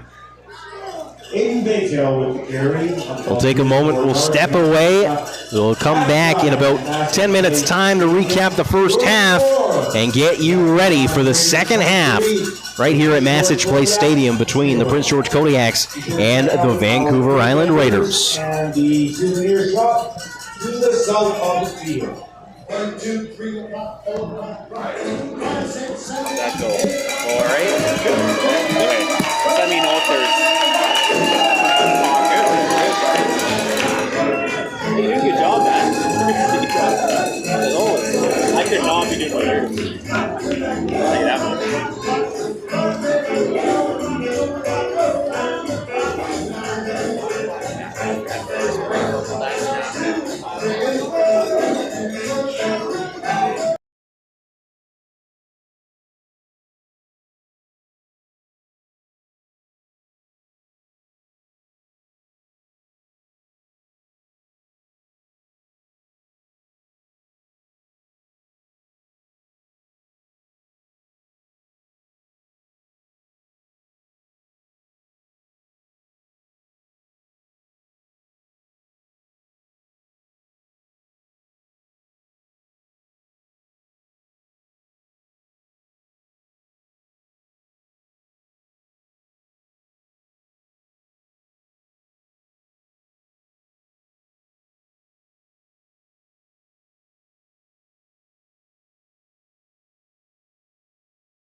Welcome back to BCFC football right here on BCFCTV.com, or whether you're tuning in on TELUS Cable Channel 1981. Thank you so much for joining myself, Ethan Reddy, and Tommy Heinzelman for tonight's matchup between the Prince George Kodiaks and the Vancouver Island Raiders. We've got about 4 minutes remaining on the halftime clock as the Vancouver Island Raiders come out onto the field. They currently lead the Prince George Kodiaks by a score of 23-0. The Prince George Kodiaks still yet to come back out onto the field, as I'm sure they've got a few adjustments to be making in the dressing room right now at halftime. But Tommy, through first 2 quarters of play, what's really stuck out? What's really stuck out to you? And perhaps we'll start with the Vancouver Island Raiders on both sides of the ball. What stuck out to you, both offensively and defensively? Well, I think you hit the nail on the coffin for the Kodiaks, where the Raiders have already made those adjustments. I think the first quarter, they really didn't know what the Kodiaks were going to throw at them. It was a bit of a messy first quarter for the Raiders, and they made those adjustments after that first quarter, and they came out, and defensively, they're making the Kodiaks throw, and offensively, they are running the rock, they are throwing the rock, and they are moving the ball down the field. So I think for the Raiders, they need to keep on those adjustments and keep on doing what they were doing in the second quarter. And it was interesting earlier tonight. Obviously, when the Vancouver Island Raiders, they showed up around, I want to say they showed up around 2 o'clock this afternoon, concluding their very long travel to get here to the city of Prince George. But he was meeting with the team right before they all got out and started doing some warm-ups, getting loose, getting ready for the game, just getting themselves mentally into the game for tonight. And he pointed out, he made a point to just stress to his team, they've already played a game, right? As you said, they've already made those adjustments. They spent all last week looking at the film, how they played last week, correct some of the mistakes, make sure they don't make, the penalties, just work on that discipline. And he pointed out, the Kodiaks have not yet played. They have not had an opportunity to figure out what needs to be corrected, what needs to be worked on. And he made a point to emphasize to his team, let's exploit that, right? Let's exploit that and take advantage of the fact we've already played. Yeah, we're 0-1, but tonight's going to be the night we get that first win. And they're well on their way to that, leading the Kodiaks by a score of 23-0. Now, for the Kodiaks, offensively, lack of consistency through first 2 quarters of play. But what stuck out to you on the offensive side of the ball when it comes to the Prince George Kodiaks? Well, they were running the ball decently, and then they got shut down by the Raiders, so they had to go to the passing game. And right now, they are just not getting the time for the quarterback to drop back. Toby Plett, he drops back, and he's getting flushed out of the pocket time and time again. And the receivers are either just not open, or the Raiders are playing great coverage. And unless you're throwing in those tight windows, things are just not happening for the Kodiaks. And again, that goes back to the adjustments by the Raiders. They have made things a lot more difficult on the Kodiaks, and it's going to be very interesting to see what Bellamy and the coaching staff of the Kodiaks does, because they need to start doing things differently on the offensive side of the ball. Absolutely. It was definitely not the start the Kodiaks were hoping for on the offensive side of the ball. Keep in mind, it was Jonathan Cheremshinsky that started the game at quarterback for the Kodiaks. First pass of the game, ends up throwing an interception. Bellamy makes the coaching decision, puts in Toby Plett, who was on this team last year, just 1 year ago.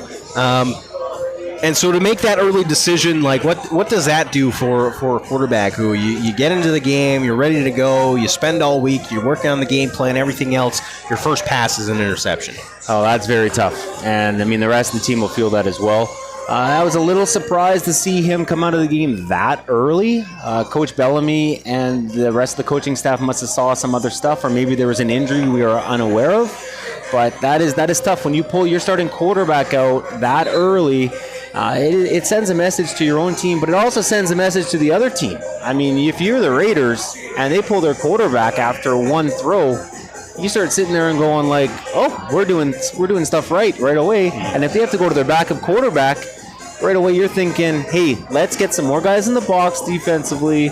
Let's make them throw with their backup quarterback. And then, like I said, with the adjustments, that is exactly what they have done tonight, and they have executed it very well.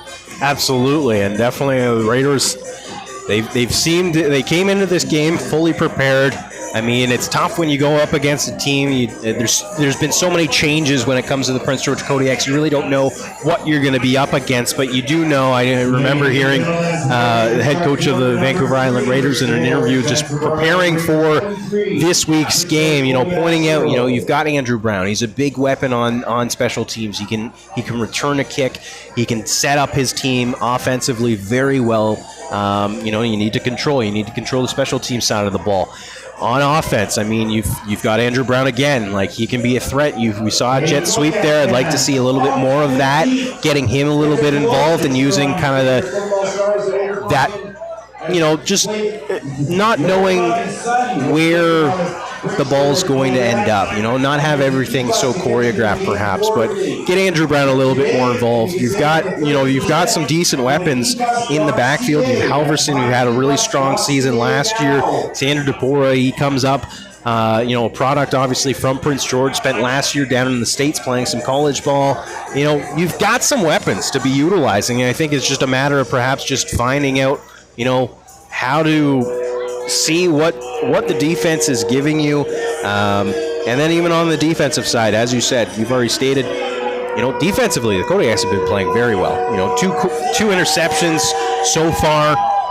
You've got some really strong veteranship in that defensive secondary, and it'll be interesting to see how the Kodiaks adjust and try to bite into this 23-point deficit that they find themselves in. Whether that's on the defensive side of the ball or whether that's on the offensive side of the ball, you got to get some points up on the scoreboard, and we'll see how they end up doing that as the Raiders kick the ball off to the Kodiaks to get the second half underway. Andrew Brown will field it from his own 10-yard line. He'll try to find some lanes, gets tackled at the 27-yard line as we get this second half underway right here at Massage Place Stadium. First down, Prince George. Good kickoff coverage by the Raiders. In the first half, their kickoff coverage was not the strongest point of their game, but on that one, that was pretty well done and well executed.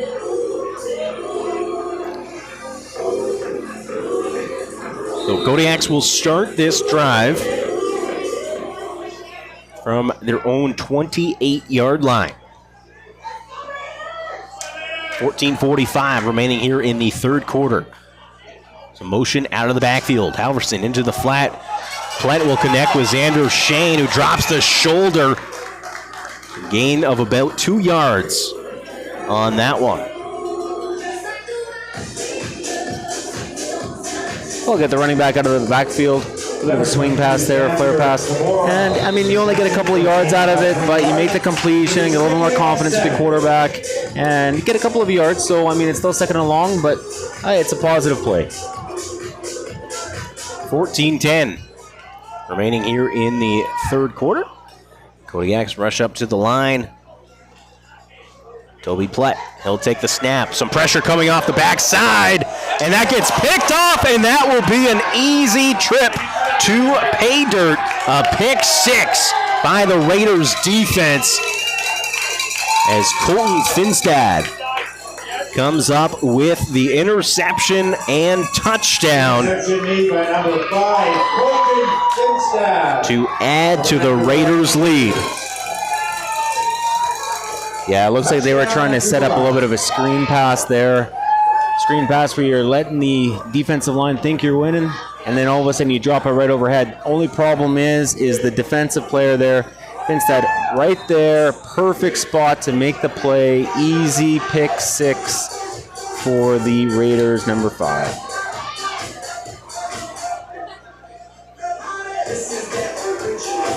Raiders lining up for the point after. And that is good. Will make the Raiders lead total get up to 30. Extra point. As the Kodiaks still chasing those first few points. Brings your score to Vancouver Island 30. We've been giving kudos to the Kodiak defense, even though they let in some points. But this Raiders defense has played a very, very strong game. They are not giving the Kodiaks much at all. And anytime you can score some points, it's just bonus. Absolute bonus for them. And the defensive coordinator is going to be looking at that film for the next couple of days for sure. Absolutely. The Raiders have done a phenomenal job putting pressure on the Kodiaks quarterback. It's definitely been a tall task for the Kodiaks offensive line just to maintain that rush. And the Raiders end up coming away with their first defensive touchdown of the season. Kick return fielded by Andrew Brown. He'll run to the near side, trying to find some room. Gets chased down by number 21, Sebastian Lambert. Reception by Andrew Brown. Yeah, the Kodiaks definitely have to do a little better job blocking for Andrew Brown there. He had no chance once again. Tried to go to the opposite side of the field, tried to swing it around back to his left, and no chance anywhere. Another solid kickoff coverage by the Raiders.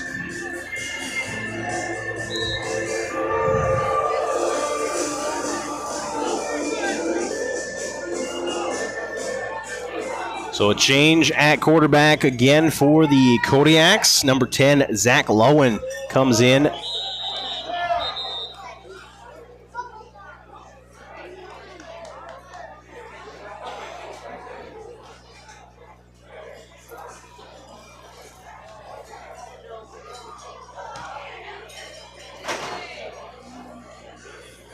Looks to be a timeout being called.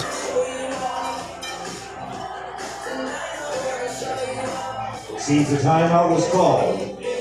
Maybe a timeout here by the Raiders to get a little extra info on Zach Lowen, the new quarterback here for the Kodiaks.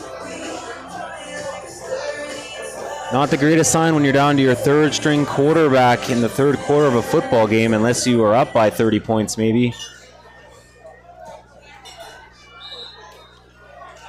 13:29 remaining here in the third quarter. Be a handoff here. Gavin Halverson tries to find some room.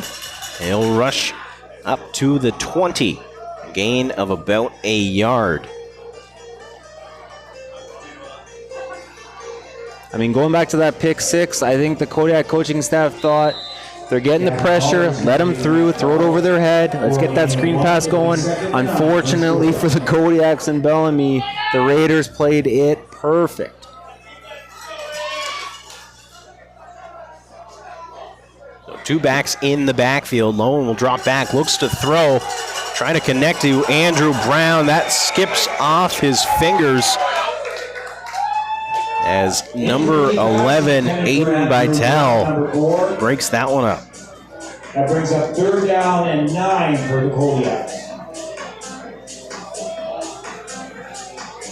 Yeah, and once again, if you are not threatened with the vertical pass, then you can stay up closer on those horizontal throws. You don't have to be worried about the ball going 40 yards behind you. And then when the quarterback has to make a pass of 30 to 40 yards horizontally, that gives you plenty of time and room to get up and make the play. Absolutely, and it will be 3rd down for the Kodiaks. The ball skips off the turf. Murphy struggling to get to it, and Xander Tabora having to leap on that one. As another miscue on special teams by the Kodiaks.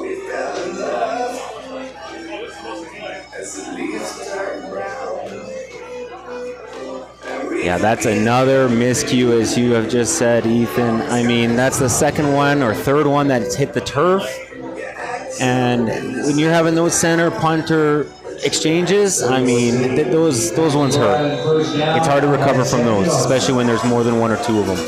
Absolutely. It definitely has been a bit of a dagger for the Kodiaks here tonight as they'll hand the ball off to Gavin Whittingham, trying to punch it up the middle. And that will pick up about 4 or 5 yards and brings up 2nd and goal. Gavin Willingham with that run for about 3 yards.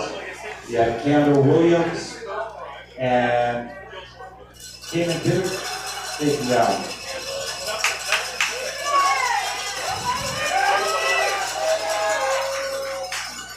Reno takes the snap and flags immediately as the ball gets snapped.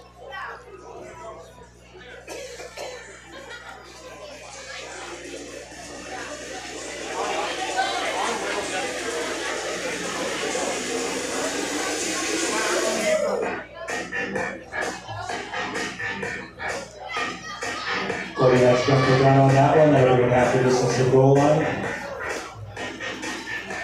2nd and 1, Vancouver Island. 11:54 remaining here in the third quarter.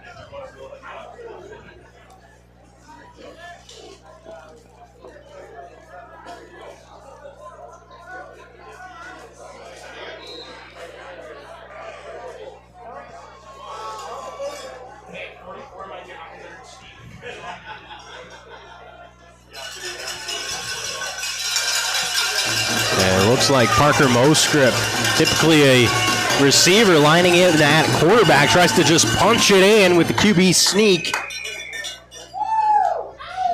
And we'll wait to see what the call is. No indication from the officials.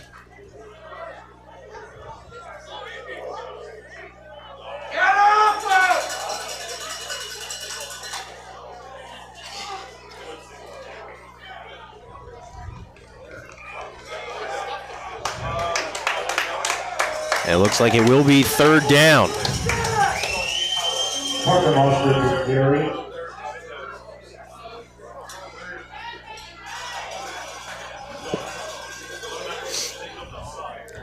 I believe number 32, Noah Howell, Bring up 3rd and 2, and we have an injured Kodiak. appears to be dealing with a little bit of cramping. Yeah, not a bad play call there. Get your big guy under the center there. You know that the Kodiak's going to have to give the yard, but good stand by the defensive line, the front of the Kodiaks. Unfortunately, it does result in an injury.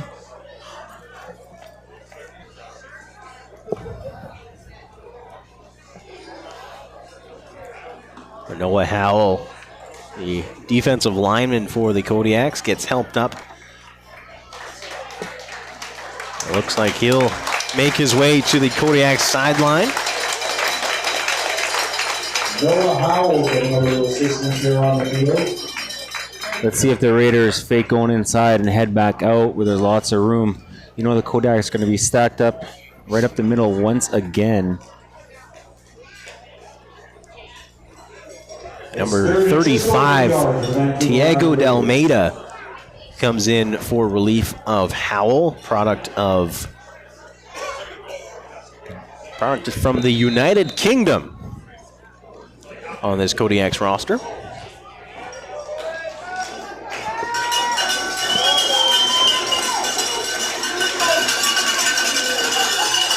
Another attempt, short yardage, and he might have lost the ball. Looks like there may have been a turnover here. The Kodiaks.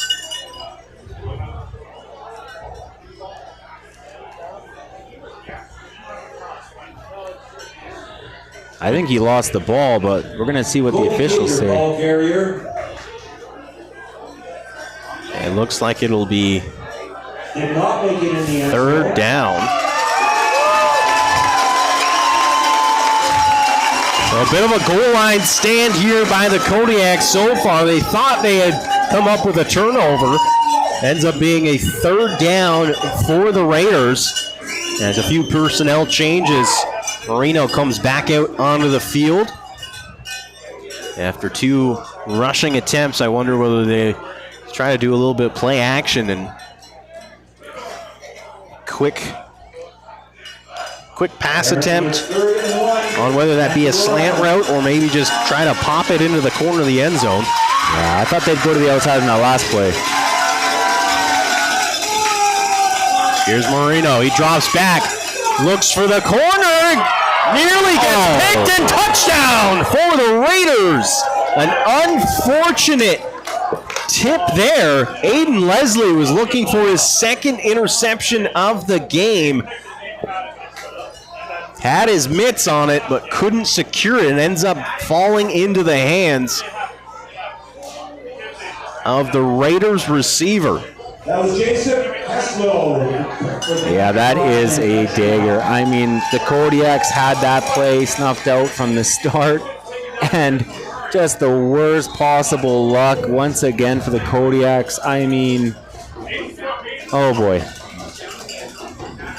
And number 2, Jacob Kelso with the touchdown reception as the Raiders kick the point after, and that extends their lead, adding it to 37.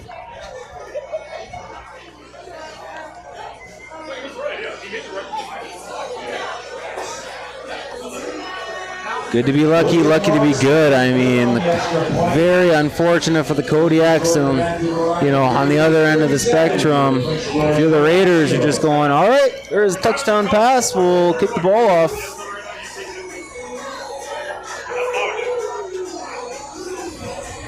I'm not sure the Raiders coaching staff will like that sequence of plays down at the goal line. I mean, it gets you the points, but that's something they're going to be working on moving forward in the week, you'd have to think. And, I mean, if you're the Kodiaks, your defense, again, they're trying. They had it stopped. But at the end of the day, the Raiders pick up the score. 10:39 remaining here in the third quarter. Raiders leading 37-0 over the Prince George Kodiaks. Raiders looking to kick this ball away, and they'll kick it to, once again, Andrew Brown. He'll try to return it to the far side, finds some room, finds a lane, gets tackled up high.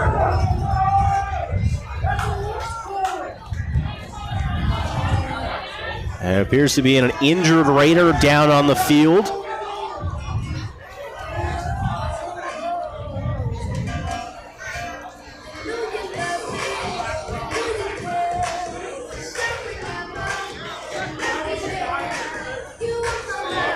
As the Kodiaks offense comes out onto the field.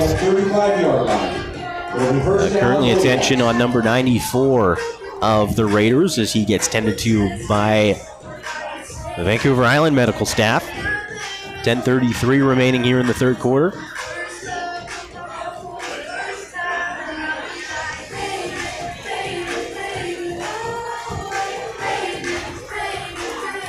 And he'll get assisted off.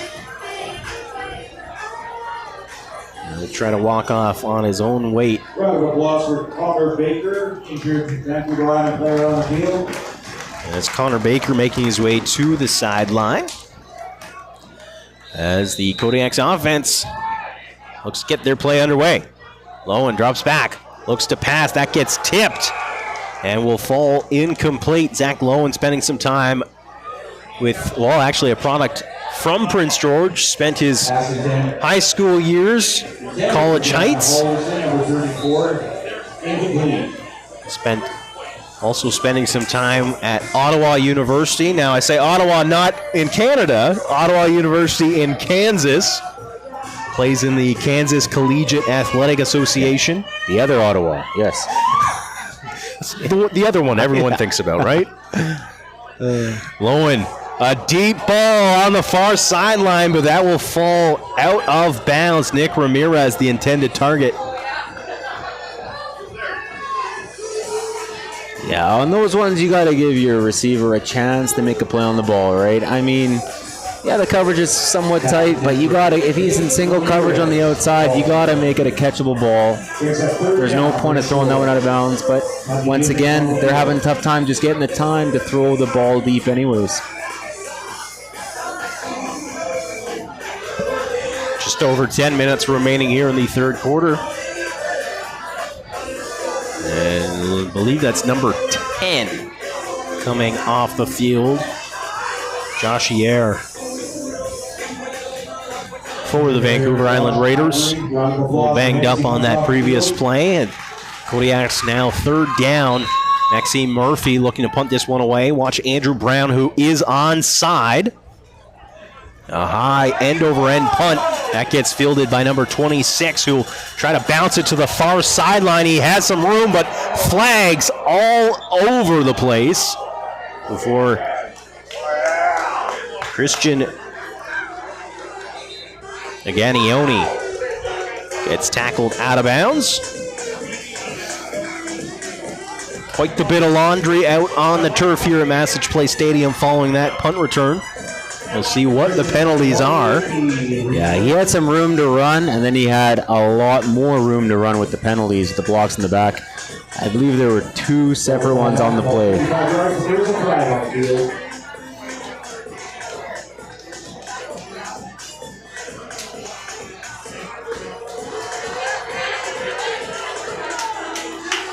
Stadium lights now on here at Massage Place Stadium as sun sets here on the Northern Capital. A strong crowd here as well. A good mix of Kodiaks fans, a few fans from Vancouver Island also making their way up. 9:45 remaining here in the third quarter. Here's Marino, hands it off to Crisp. Crisp bouncing in the backfield, trying to find a lane. And he'll skip up for about gain of about 4 or 5 on that rush. Morgan Crisp with the carry. Yeah, it'll be interesting to see what the Raiders come up with here. Are they going to keep running the rock? Are they going to keep on spicing it up with a run pass, pass run pass? They can do pretty much whatever they want right now, being up 37. Marino draws back, looks to throw near sideline. Number 83, the intended target. He gets wrapped up and brought down by Leslie. There's Dorian Sifton with the reception. Dorian Sifton with the reception. Taken down by Aiden Leslie, number 3 on your 40. And it will be a first down. Forward progress gives Sifton the first down reception as the downs marker gets reset First down, Vancouver Island. at the 49-yard line. Marino drops back to pass. Tries to connect with Kelso over the middle. Some crossing routes between Kelso and Moscrip. Well, that ball ends up falling incomplete. Slightly thrown in behind Kelso on that attempt. Yeah, he had him open, like you say there, Ethan, but he threw it behind him, and it's a very fortunate break for the Kodiaks. Hey, Robbie. DI number 10, he's up. And number 9, number 10, both out. Marino drops back. He'll roll some pressure. Chasing him down, but Marino gets the ball away, and he'll connect for the reception. Once again, Sifton with the deep catch, but he looks a little slow to get up after that play. That's a difficult throw rolling out to your left there. And a great adjustment on the catch by number 83, Dorian Sifton. I mean, that's just a well-executed play. And Sifton banged up after that catch. First down, Vancouver Island. Gets the first down for his team, but at what cost, as he's currently down on the turf getting looked after. 7:52 remaining here in the third quarter. Raiders leading 37-0 over the Prince George Kodiaks. Raiders looking for their first win of the season. They were up against the Okanagan Sun in week 1 last week on Vancouver Island, playing their home games in Nanaimo. They're looking for their first win here tonight to get their record to 1-1. This being the first game for the Prince George Kodiaks season after having a week 1 bye. Another thing the Raiders are doing that I like is they are pushing the tempo. They are keeping the Kodiaks on their heels. They're not taking their time. They know the Kodiaks defense is tired.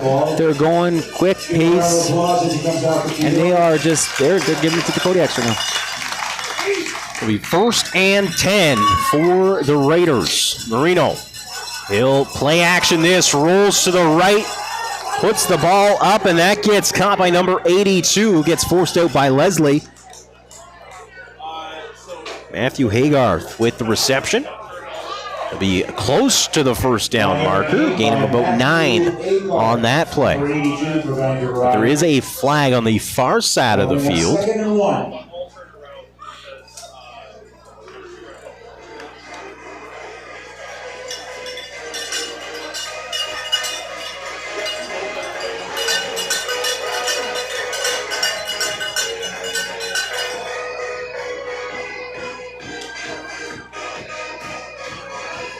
Although the penalty will push the Raiders back, that was another smart play, low-risk play by the Raiders, and the ball was put exactly where it should be.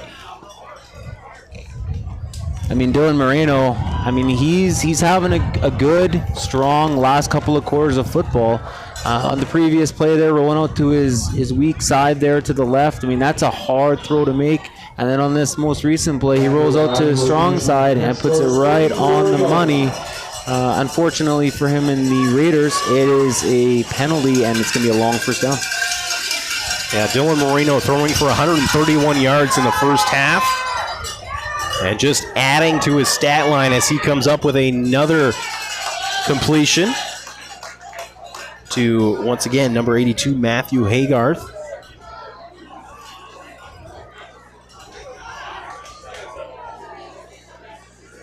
Yeah, another dime. Moreno, another dime out to the left there. They got the connection going well, and I mean, they can call anything right now, right? I mean, the Kodiaks have no idea if they're throwing it up the middle, to the side, if they're running the ball. House money once again on the play sheet for the Raiders coaching staff. 4 receivers to the near side. Marino rolling, looking. And that falls incomplete. Incomplete pass. I believe he was looking for number 22, Cooper Mann. That will bring up a 3rd down. 3rd down, Vancouver Island. And it looks like for the first time, the Raiders will have their field goal unit come out onto the field. Kodiaks played that one pretty well. They were trying maybe to have the option with the running back behind the quarterback on that play, but the Kodiaks did snuff that one out and made the pass, and as you can tell, it fell incomplete.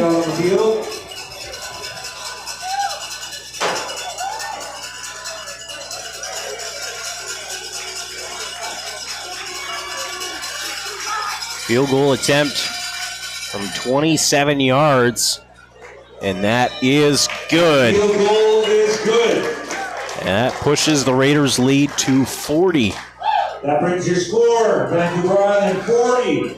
With 6:40 remaining in the 3rd quarter.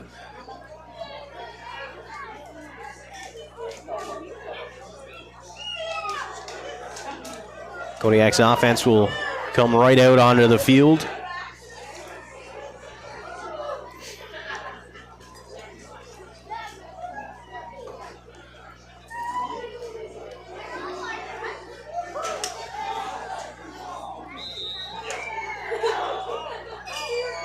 Again, the Raiders defense lining up in a 3-4 defensive front.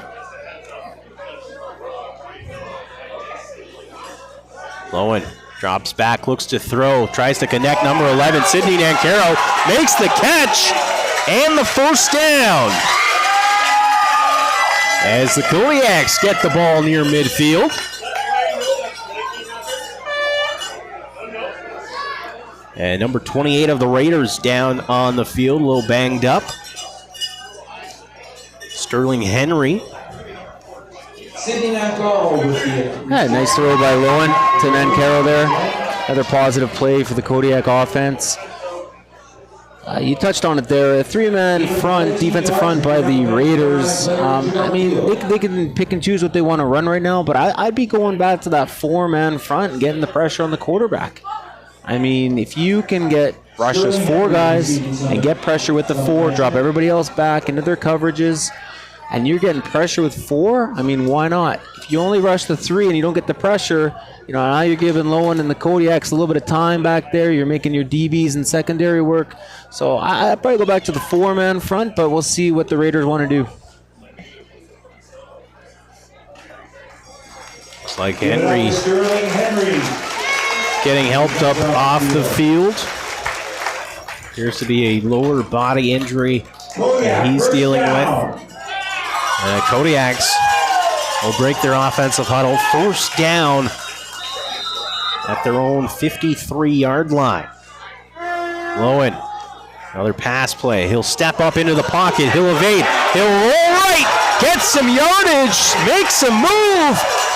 And flags on the play.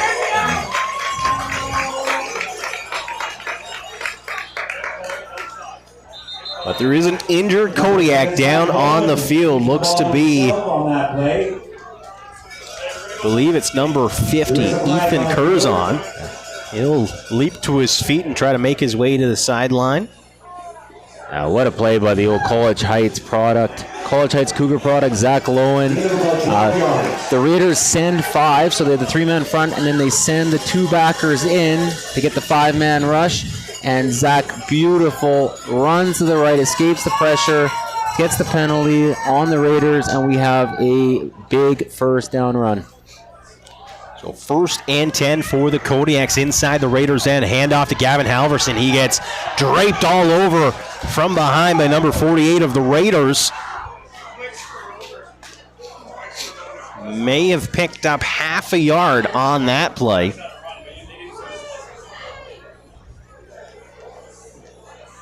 Number 34, Gavin Halverson was the carry.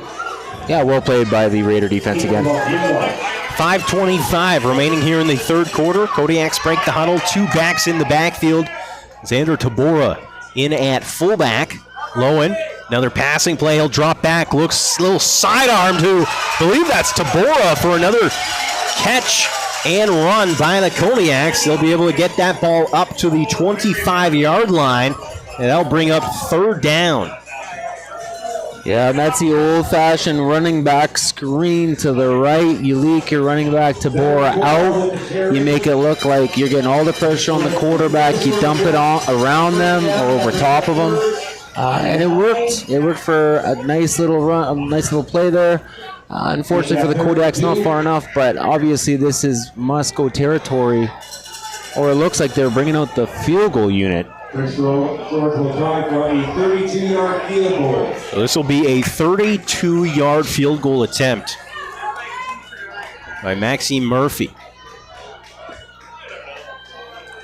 Ball gets snapped, gets placed, gets kicked, and it's good. Kodiaks get themselves on the scoreboard. And Maxime Murphy comes up with his first field goal of the season.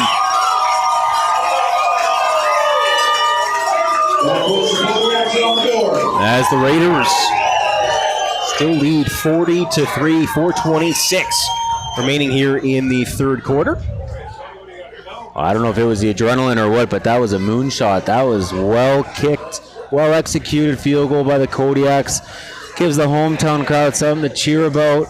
Let's see if the defense can stand tall once again for the PG squad. So the Raiders offense will come out onto the field. Ball marked the 35-yard line. Interested to see how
Welcome back. Sorry for the technical difficulties. A swap out of a few batteries, and we're back on.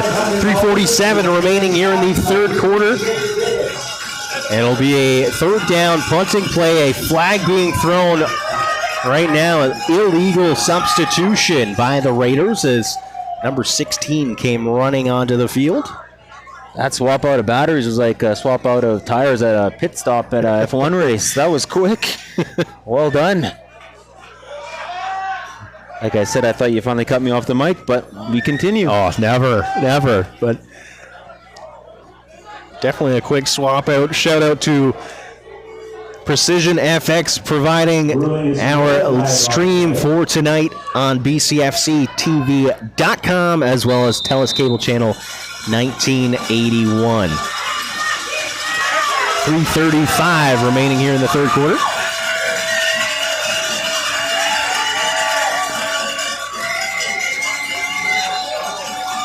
And the Raiders end up calling a timeout. And just to be sure, Sawyer Sonseby just chases down the snap ball just in case. Vancouver Island calling a timeout.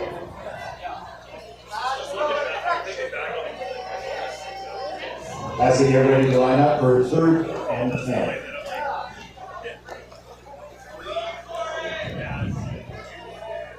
Well, if you're the Kodiaks, when you get the football back here, you got to make some positive plays, get in the end zone, have some stuff to build upon, moving into next week's game against the Kamloops Broncos. Just get some positive plays together, string a few, get some momentum, get some confidence going into the practice this week.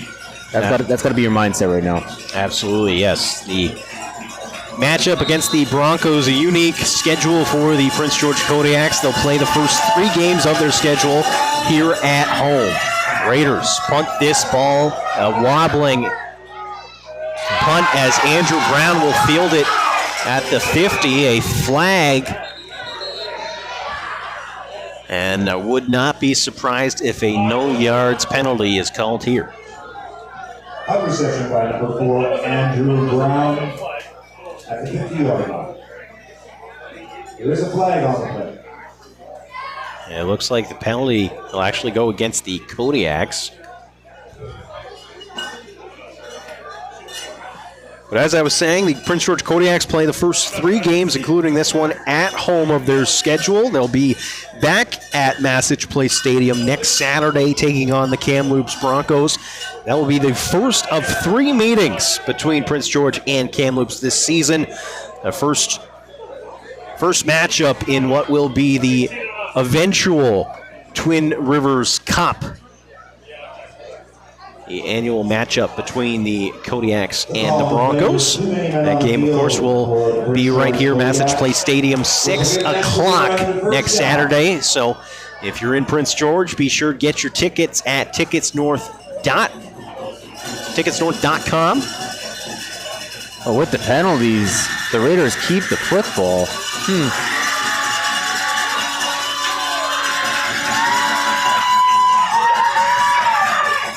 Oh, play action here and nearly gets picked off.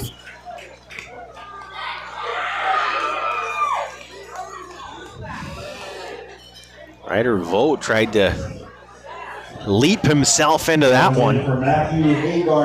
But either way, pass falls incomplete. We'll bring up 2nd and 10.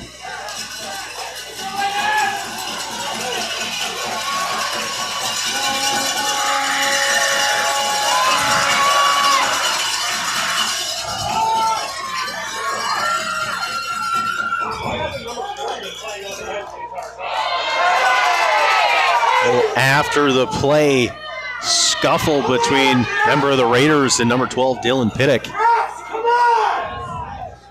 Number 1, Gavin Whittingham with the carry, brought down by number 40, Michael Alvey. And number 59, Carter Hall.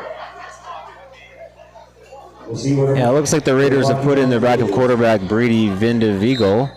I like that move by the Raiders. I mean, number one, it keeps your starting quarterback healthy, gives him a little bit of a break, and number two, it gets your backup some time. So if there is something that happens down the road, you know what? He's got some reps in an actual game situation. Absolutely, and the Raiders will be up against the West Shore Rebels next week. The first matchup between the Island rivals. And here's a deep throw, far side. And that gets nearly picked off by Sawyer Sosteby. The receiver, number 3, Morgan McCubbin, ends up having to turn into a bit of a defensive back trying to break that one up. Prince George takes over on down. A minute 32 remaining here in the third quarter, and the Kodiaks offense out on the field. They'll start this offensive drive inside the Vancouver Island end of the field. Ball being spotted at the 50-yard line. Zach Lowen still in at quarterback. They'll take the snap, play action, looks to throw, deep ball looking for Nick Ramirez, and there's a flag, a pass interference, obvious call. As the Raiders, with the contact, come away with, you could call it an interception, but with the penalty, definitely not that. Yeah, I like the play. I like the play call. I mean, you set up the play action. You get everybody else to bite up front. You got the one-on-one solo matchup on the outside. You throw it up. Even if it's a jump ball, hey, you know what? We'll take it if you're the Kodiaks. And fortunately for the Kodiaks, it is pass interference. It'll be a first down. There's a pass interference call on the field. Just over a minute remaining here in the third quarter. Automatic first down, Kodiaks.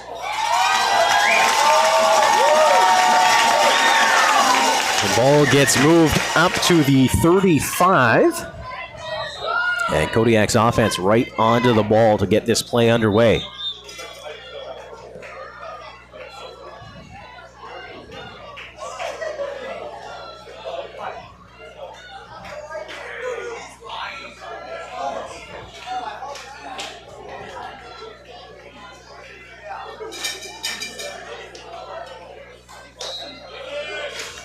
Three receivers to the near side. Lowen, little jet play here to Nick Ramirez, who tried to get the sideline, but gets tripped up in the backfield by number 11, Aiden Bytel, and he has been having himself a defensive day. He came in today leading the Raiders with 7 total tackles following last week's game against the Okanagan Sun. He's been all over the place for this Raiders defense.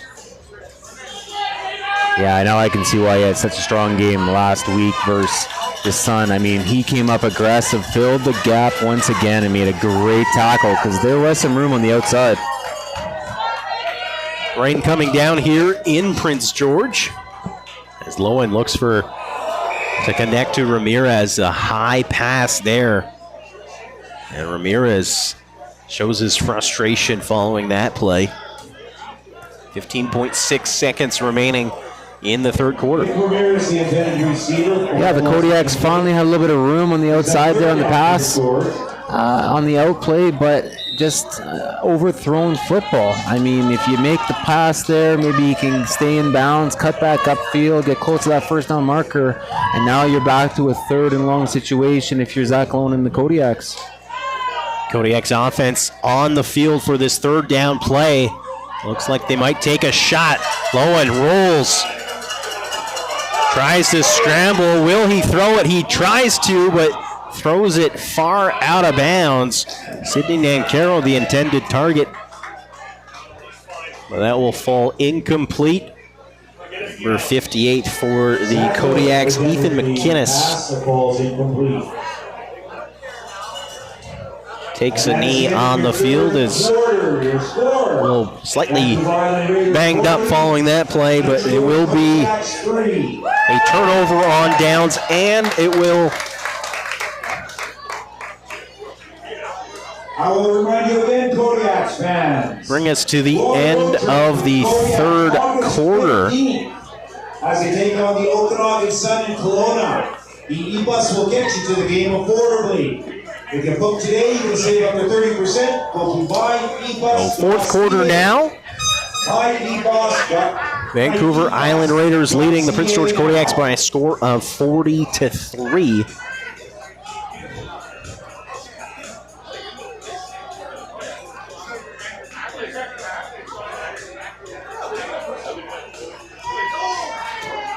The Raiders, they got some substitutions in all over the place. And like I said before, they're just playing with house money. I mean, they can run the ball, throw the ball, try different things, being up by 37. Yeah.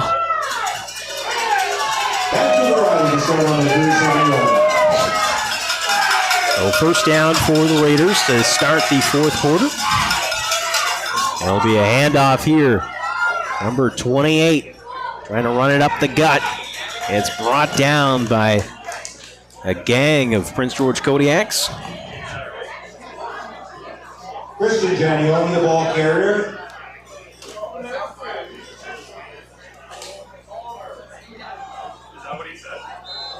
Gain of about 5 yards. So with the gain, it'll be a gain of about 6 yards, brings it to 2nd and 4.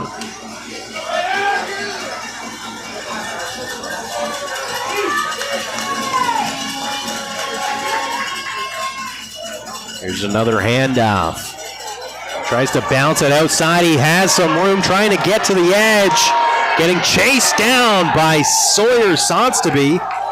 And number 26, Christian Nagioni, with a big run on the ground. Ball carried by Christian Giannioni, number 26. There is a flag, however, back at the 49-yard line. Nagioni is not happy with that one. He had a terrific run. Once again, bounces it to the outside, to his left. And all for naught with the holding call. Maybe that's why there was some room out there. That's what the Kodiaks defense will definitely say.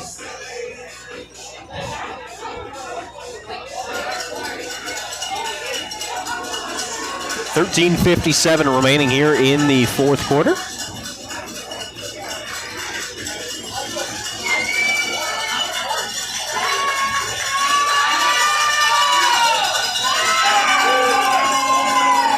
Some pressure coming up. Jaden Craig.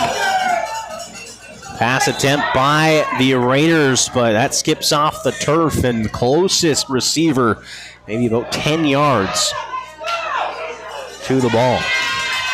Good coverage by number 6, Rutherford. Not much room there on the pass anyways, even if that was on target.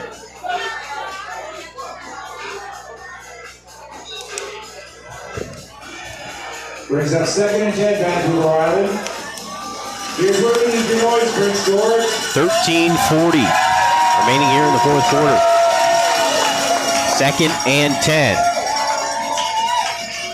Here's a handoff. And he finds some room trying to get tackled. The Kodiaks unable to bring him down as he picks up the first down and then some. Rumbles all the way to the Prince George 46-yard line.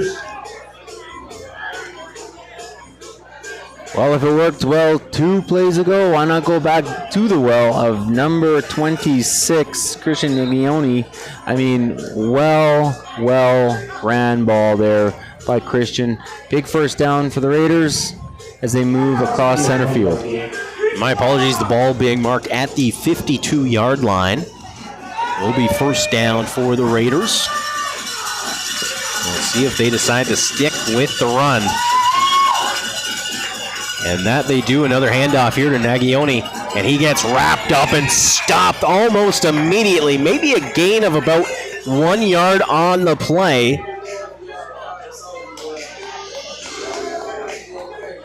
That brings up 2nd down.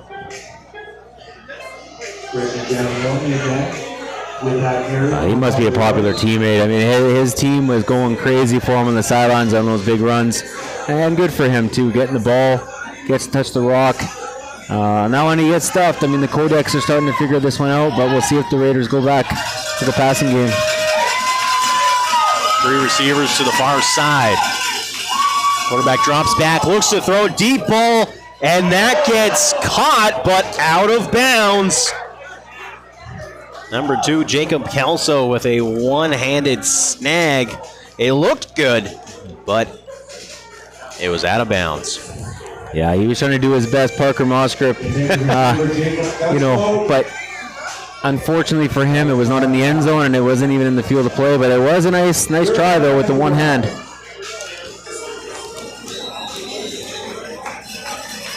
Brings up 3rd down. Andrew Brown back to return. And a flag right off the snap as Andrew Brown tries to field this one.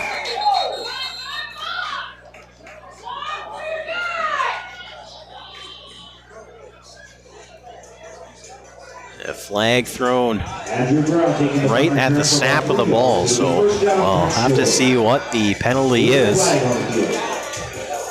12:02 remaining here in the 4th quarter. Raiders leading 40-3.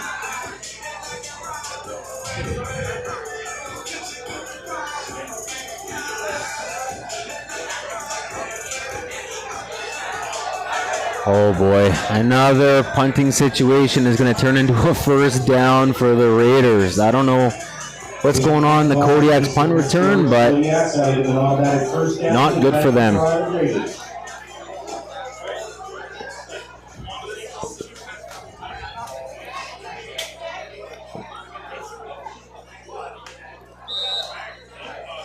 Oh, Kodiak's defense back out on the field following that penalty, which gives the Raiders a fresh set of downs.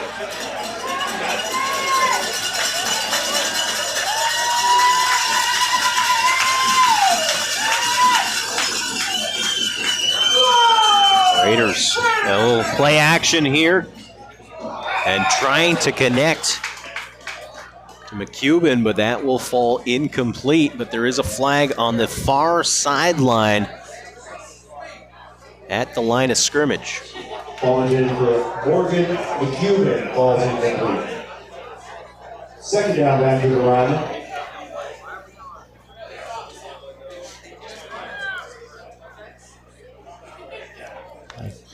So it'll bring up 2nd down. The penalty was declined.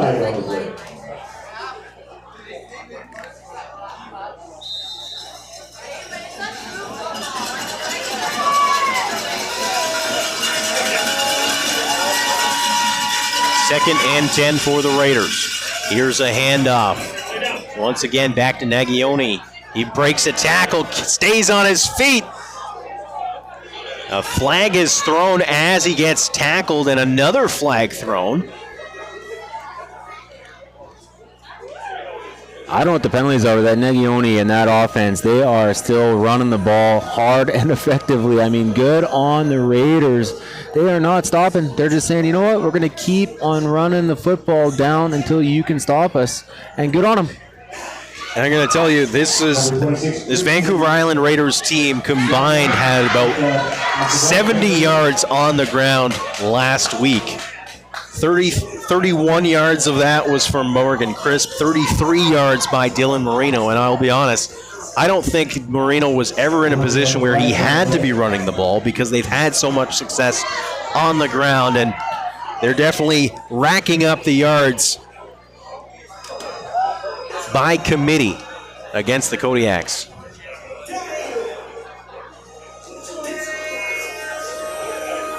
Yeah, you're absolutely right about that, Ethan. However, more penalties on the offensive line there for the Raiders. So, I mean, they are running it hard and they are being tough, but the penalties are just killing both sides. Both teams are taking unnecessary penalties here and driving both offenses and their coaches crazy, I bet.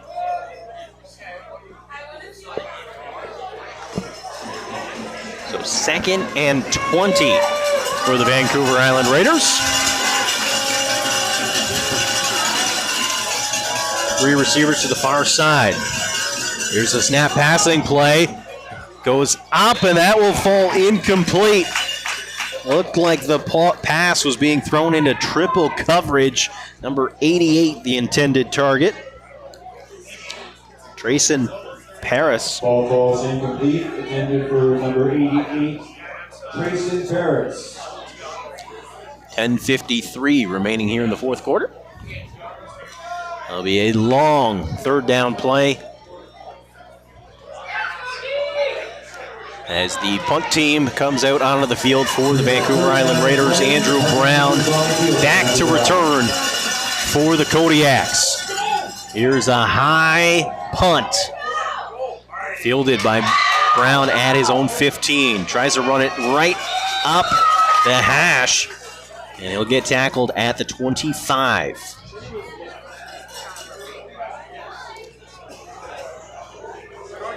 Andrew Brown with a few yards on the return.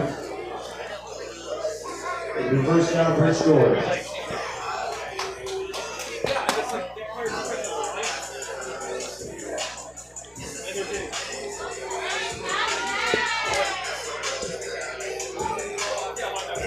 Kodiak's offense out onto the field. They'll break the huddle. Ball being spotted at the 26-yard line. First down. It'll be a 3-receiver set to the near side. Lowen. Quick pass to Sidney Nancaro, and that gets picked off.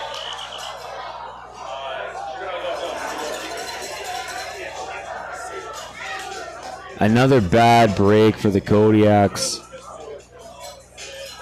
Nice pitch and catch over to Nancaro. Right in the hands, out of the hands, and right back into the hands of the Raider defender. And that's another interception, but I mean, that one, you got to catch that football. I mean, I know it's raining a little bit, it's getting a little wet, but you got to make that catch. 5-5. That's 4-7-5-5 for the 50-50. 10-20 remaining here in the fourth quarter as the Vancouver Island Raiders offense comes back out onto the field. They'll start this offensive drive from the Prince George 32-yard line.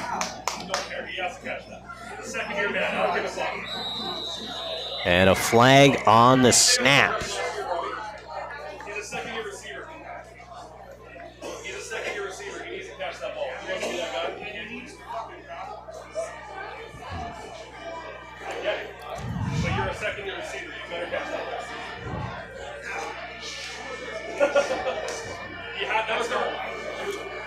Just over 10 minutes remaining here in the fourth quarter. Time on violation by Vancouver Island, brought the penalty. First and 15. First and 15 for the Raiders. The quick hitch to number 82, finds some open room, picks up the first down. Haygarth with the catch and run. Little hitch route right at the snap and just had some open room right up the field. We're getting tracked down by Dylan Pittick. Yeah, I love that play call. I mean, the Kodiaks sitting back a little bit, maybe catch him a little bit napping. Beautiful, quick hitter, quick hitch. Well done. Here's another handoff, Nagioni. He'll get wrapped up, brought down by number 59, Carter Hall. There'll be a rumble of about 8 yards on the play.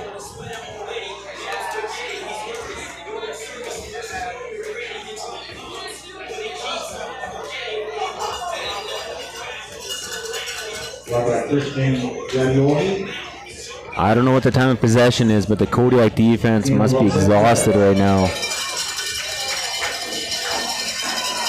2nd and 2 for the Raiders. Nagioni lone back in the backfield. There'll be a handoff to him. He'll go, cuts it outside, tries to, Taman Pittick trying to go for the tackle, but that will find its way into the end zone, but there's a series of orange cloths thrown out onto the turf. We'll see if this one ends up getting called back. And if it does, Nagioni will be quite upset. You had a big run, that was called back. You get a touchdown, that gets called back. But we'll see what the penalty is.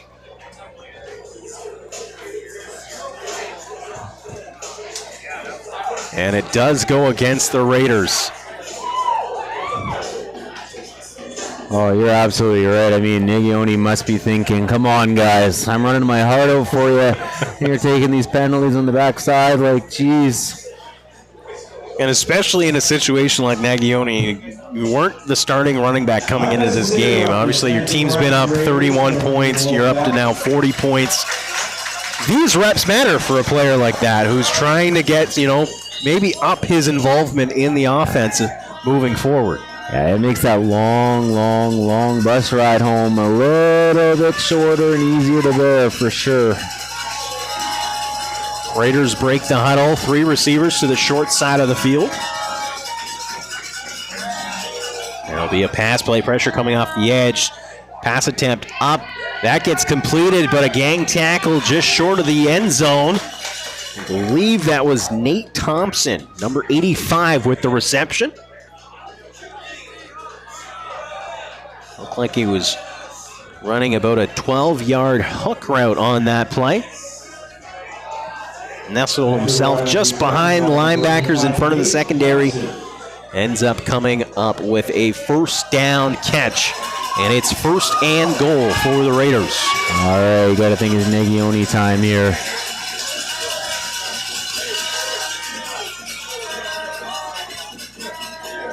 Here's a handoff. Nagioni tries to find some room, gets chased down from behind number 44, Kobe Kidd. Nagioni with the ball carry.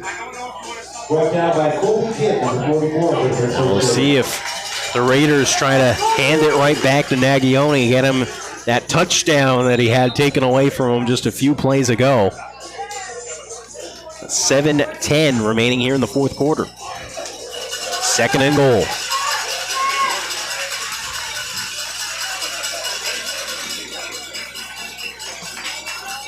There will be a pass play. Going for the far side. It's thrown. It's up. It's caught. Touchdown. Number 88, Trayson Paris with the touchdown catch. And that adds to the Raiders' total. Ball brought in by Trayson Paris, number 88 for Vancouver Island. I mean, once again, that is a well-executed play by the Raiders. A perfect dime thrown football right to the front corner pylon of the end zone by Brady Vindivigo. And number 88, Trayson Paris. Nice hands. I mean, gets it right to the end zone line, makes the catch. He's in. Doesn't matter if he gets tackled. Once again, a good play by the Raiders offense and the coaching staff. You know what? That's going to give them something to look forward to moving into next week's film session. And you know what? It gives you some confidence. If anything ever happens to the starting quarterback, Dylan Moreno, you can sit there and say, you know what? Our number 12, our backup quarterback, he's been in there. He's had his reps. He's shown us that he can at least, move the ball down the field, get the ball in the end zone. And again, this is turning into a pretty well-played game if you're coming from the Vancouver Island Raiders perspective. Absolutely, yes, definitely a good thing to. You look at both sides of the ball, both sides offensively, I guess. You look at Vancouver Island; they've got their quarterback situation figured out. Dylan Moreno, clearly the starting quarterback here.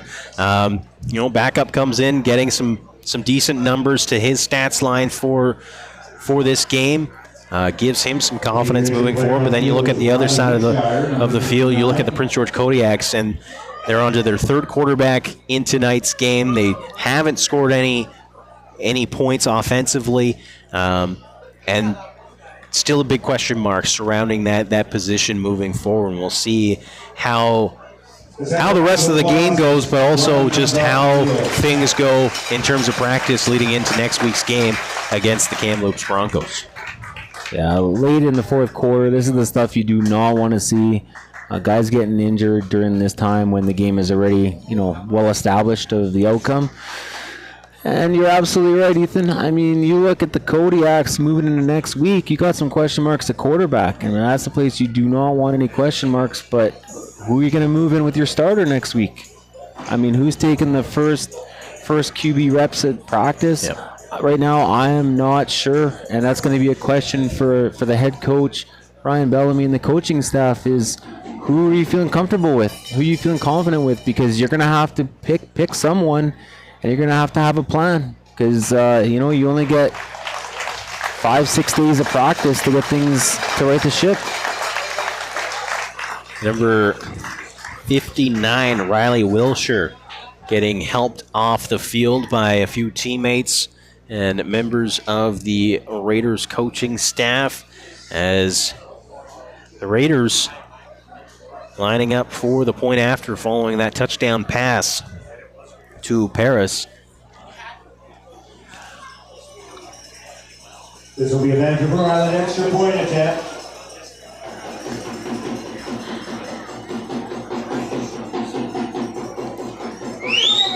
And William Maris-Hilling, number 80, the kicker, continues to be perfect on his point after attempts here tonight. Vancouver Island Raiders 47.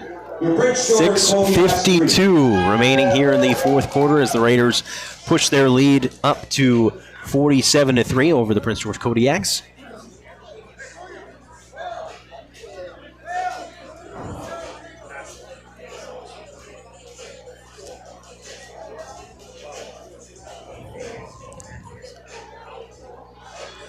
And just want to take this moment to thank some of our sponsors this season for the Prince George Kodiaks. Cycle North Power Sports, 10th on Central Liquor Store, as well as Costless Liquor Store. And also eBus, the transportation partner for the Prince George Kodiaks.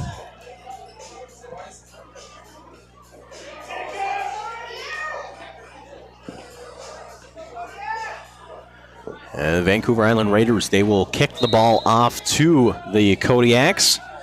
And this will go to Andrew Brown near sideline. He'll try to find some room, and he gets tackled up high. And no flag on the play.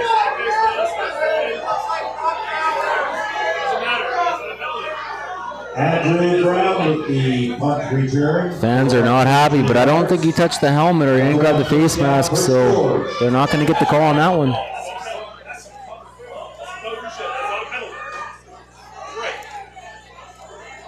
Well, 6:46 remaining here in the fourth quarter. Kodiaks on offense.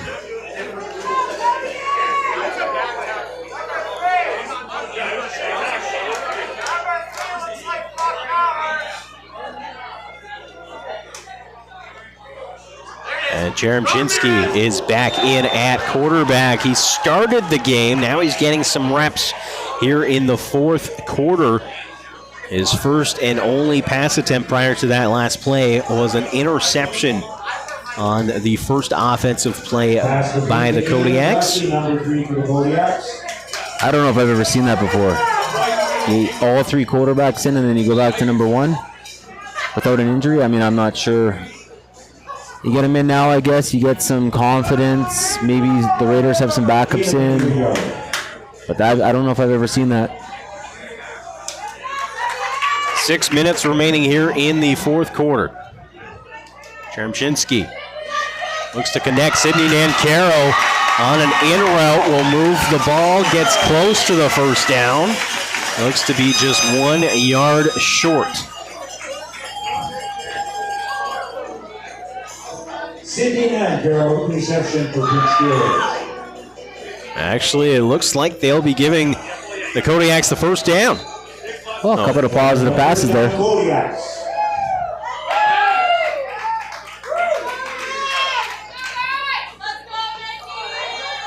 Jeremczynski drops back, looks to throw. He'll connect Nick Ramirez. Completion. Ramirez's feet looked like they just slipped out from under him, trying to cut the ball back inside.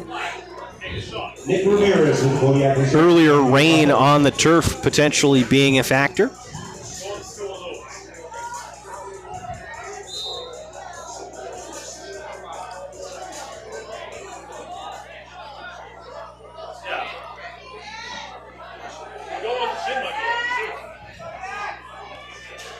The Another pass play on second down. Cheremchinsky tries to step up and in the pocket, but gets swarmed by a pair of Raiders defenders.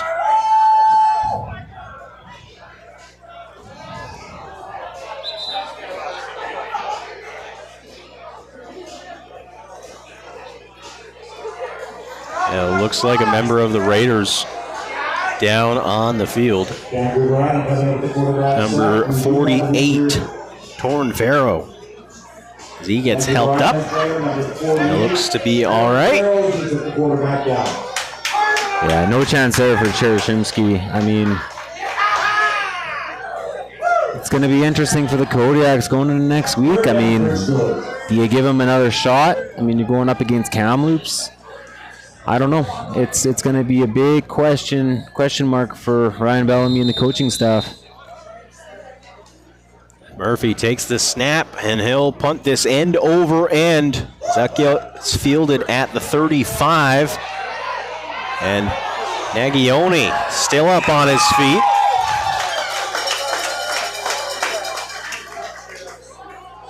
He'll get brought down at the 54-yard line with 4:22 remaining here in the fourth quarter. Raiders offense back out onto the field. First down, Vancouver Island.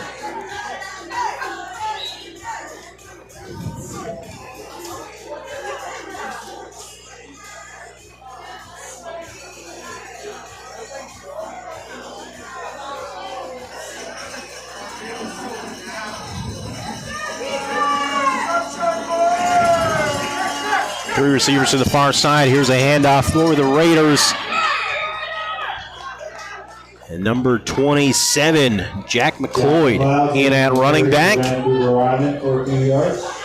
As it's his turn to get a few reps in on offense. Raiders also have their third string quarterback, Antonio Heglet. Looks like he's in the game as well.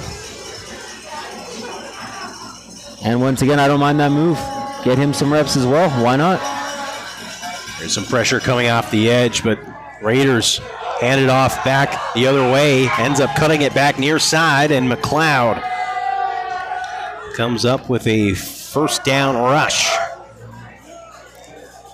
Ball gets marked at the 45-yard line. Once again, your 50-50 ticket number was 4755. Our winner tonight was Dustin Lloyd. Dustin Lloyd, number 4755. Here's a play-action pass play, and that gets completed to Jacob Kelso.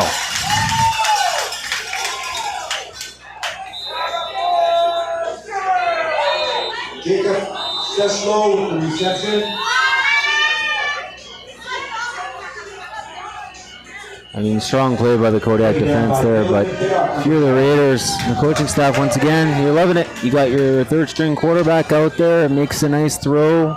You get a nice catch by Kelso. Gain of about 5 yards or so. Rinse and repeat. Raiders break the huddle. They'll line up three receivers to the far side. Kelso in the inside slot receiver position. And he'll hand that back off to McLeod, who gets chased down from behind. Number 59, Carter Hall, with the tackle.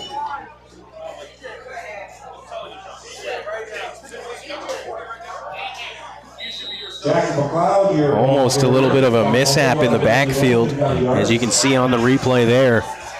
The motion coming through. Brings us to 3rd and 4. Thankfully for the Raiders, even if that were to happen, it wouldn't have been a huge deal given the current score.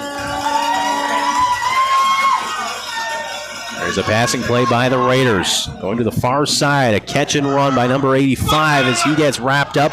Breaks free, and he'll get brought down just shy the 10-yard line.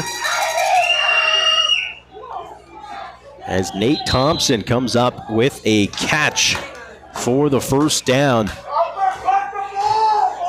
and moves the ball to the Kodiaks 11-yard line. Brings Vancouver Island deep into the Kodiak zone.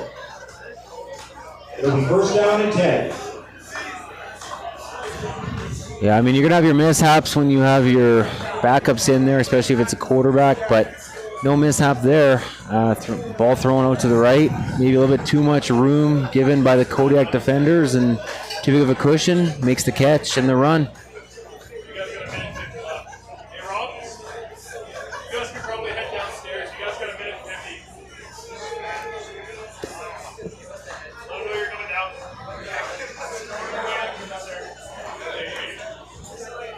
A minute 56 remaining here in the fourth quarter.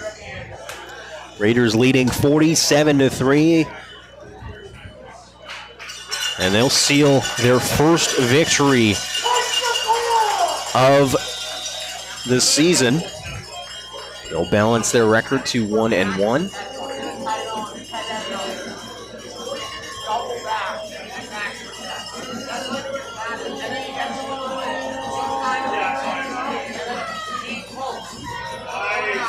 Here's a handoff here, but that gets stuffed up in the backfield.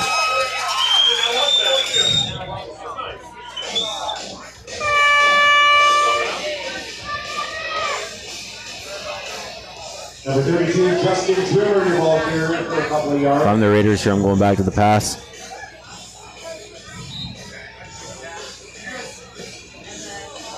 Maybe some kind of play action or something, but that brings up second and goal, Vancouver Island.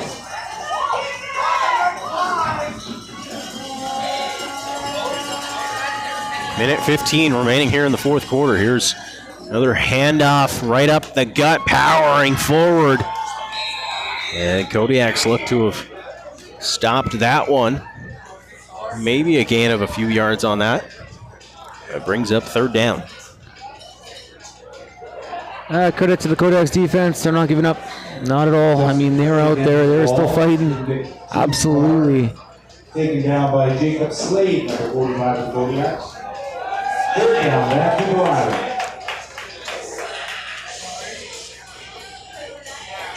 And it looks like the field goal unit out on the field for the Raiders.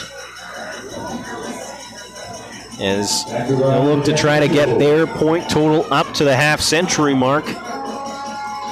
As we're now inside the final minute of the fourth quarter. And the kick is up. And it's good.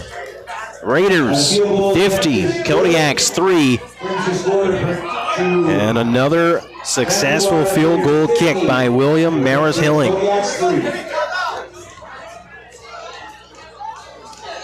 I think both kickers are perfect tonight. Yeah, I believe they are.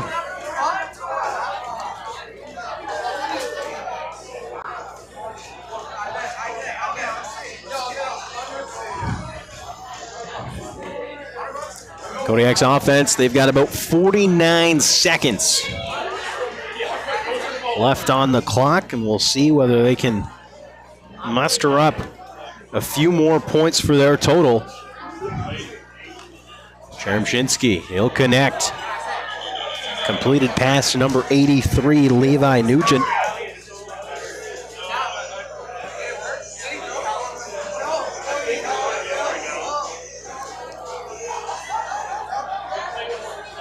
Will be a pickup of about 2 yards on that play.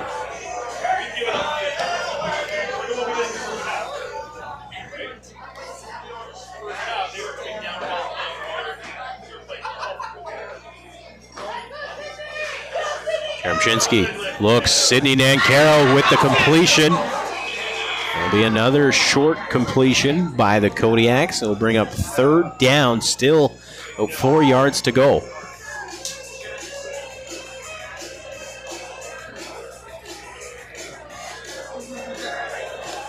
Once again, the Raiders are just keeping everything in front of them. You know, any short passes, they're letting them catch it, coming up, filling, making the tackle. Injured Prince George Kodiak on the field.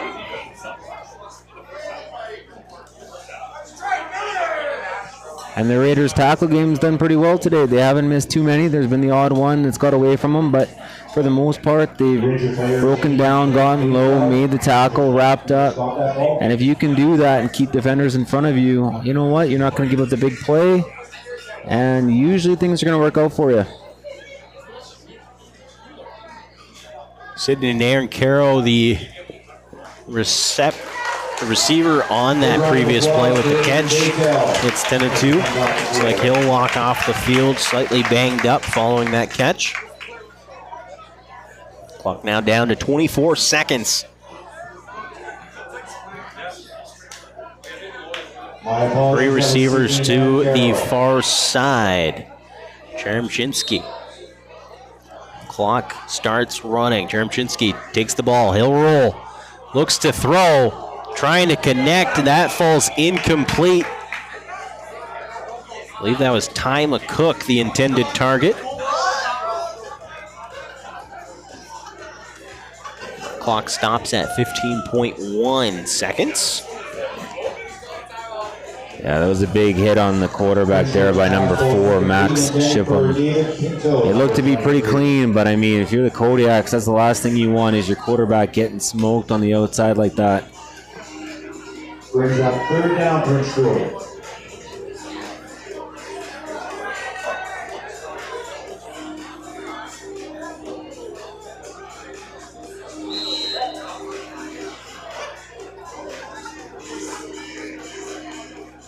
Final few plays left here in the fourth quarter as the Vancouver Island Raiders take over on offense, and they will go in the victory formation as they'll take a snap, take the knee, and let the clock roll out.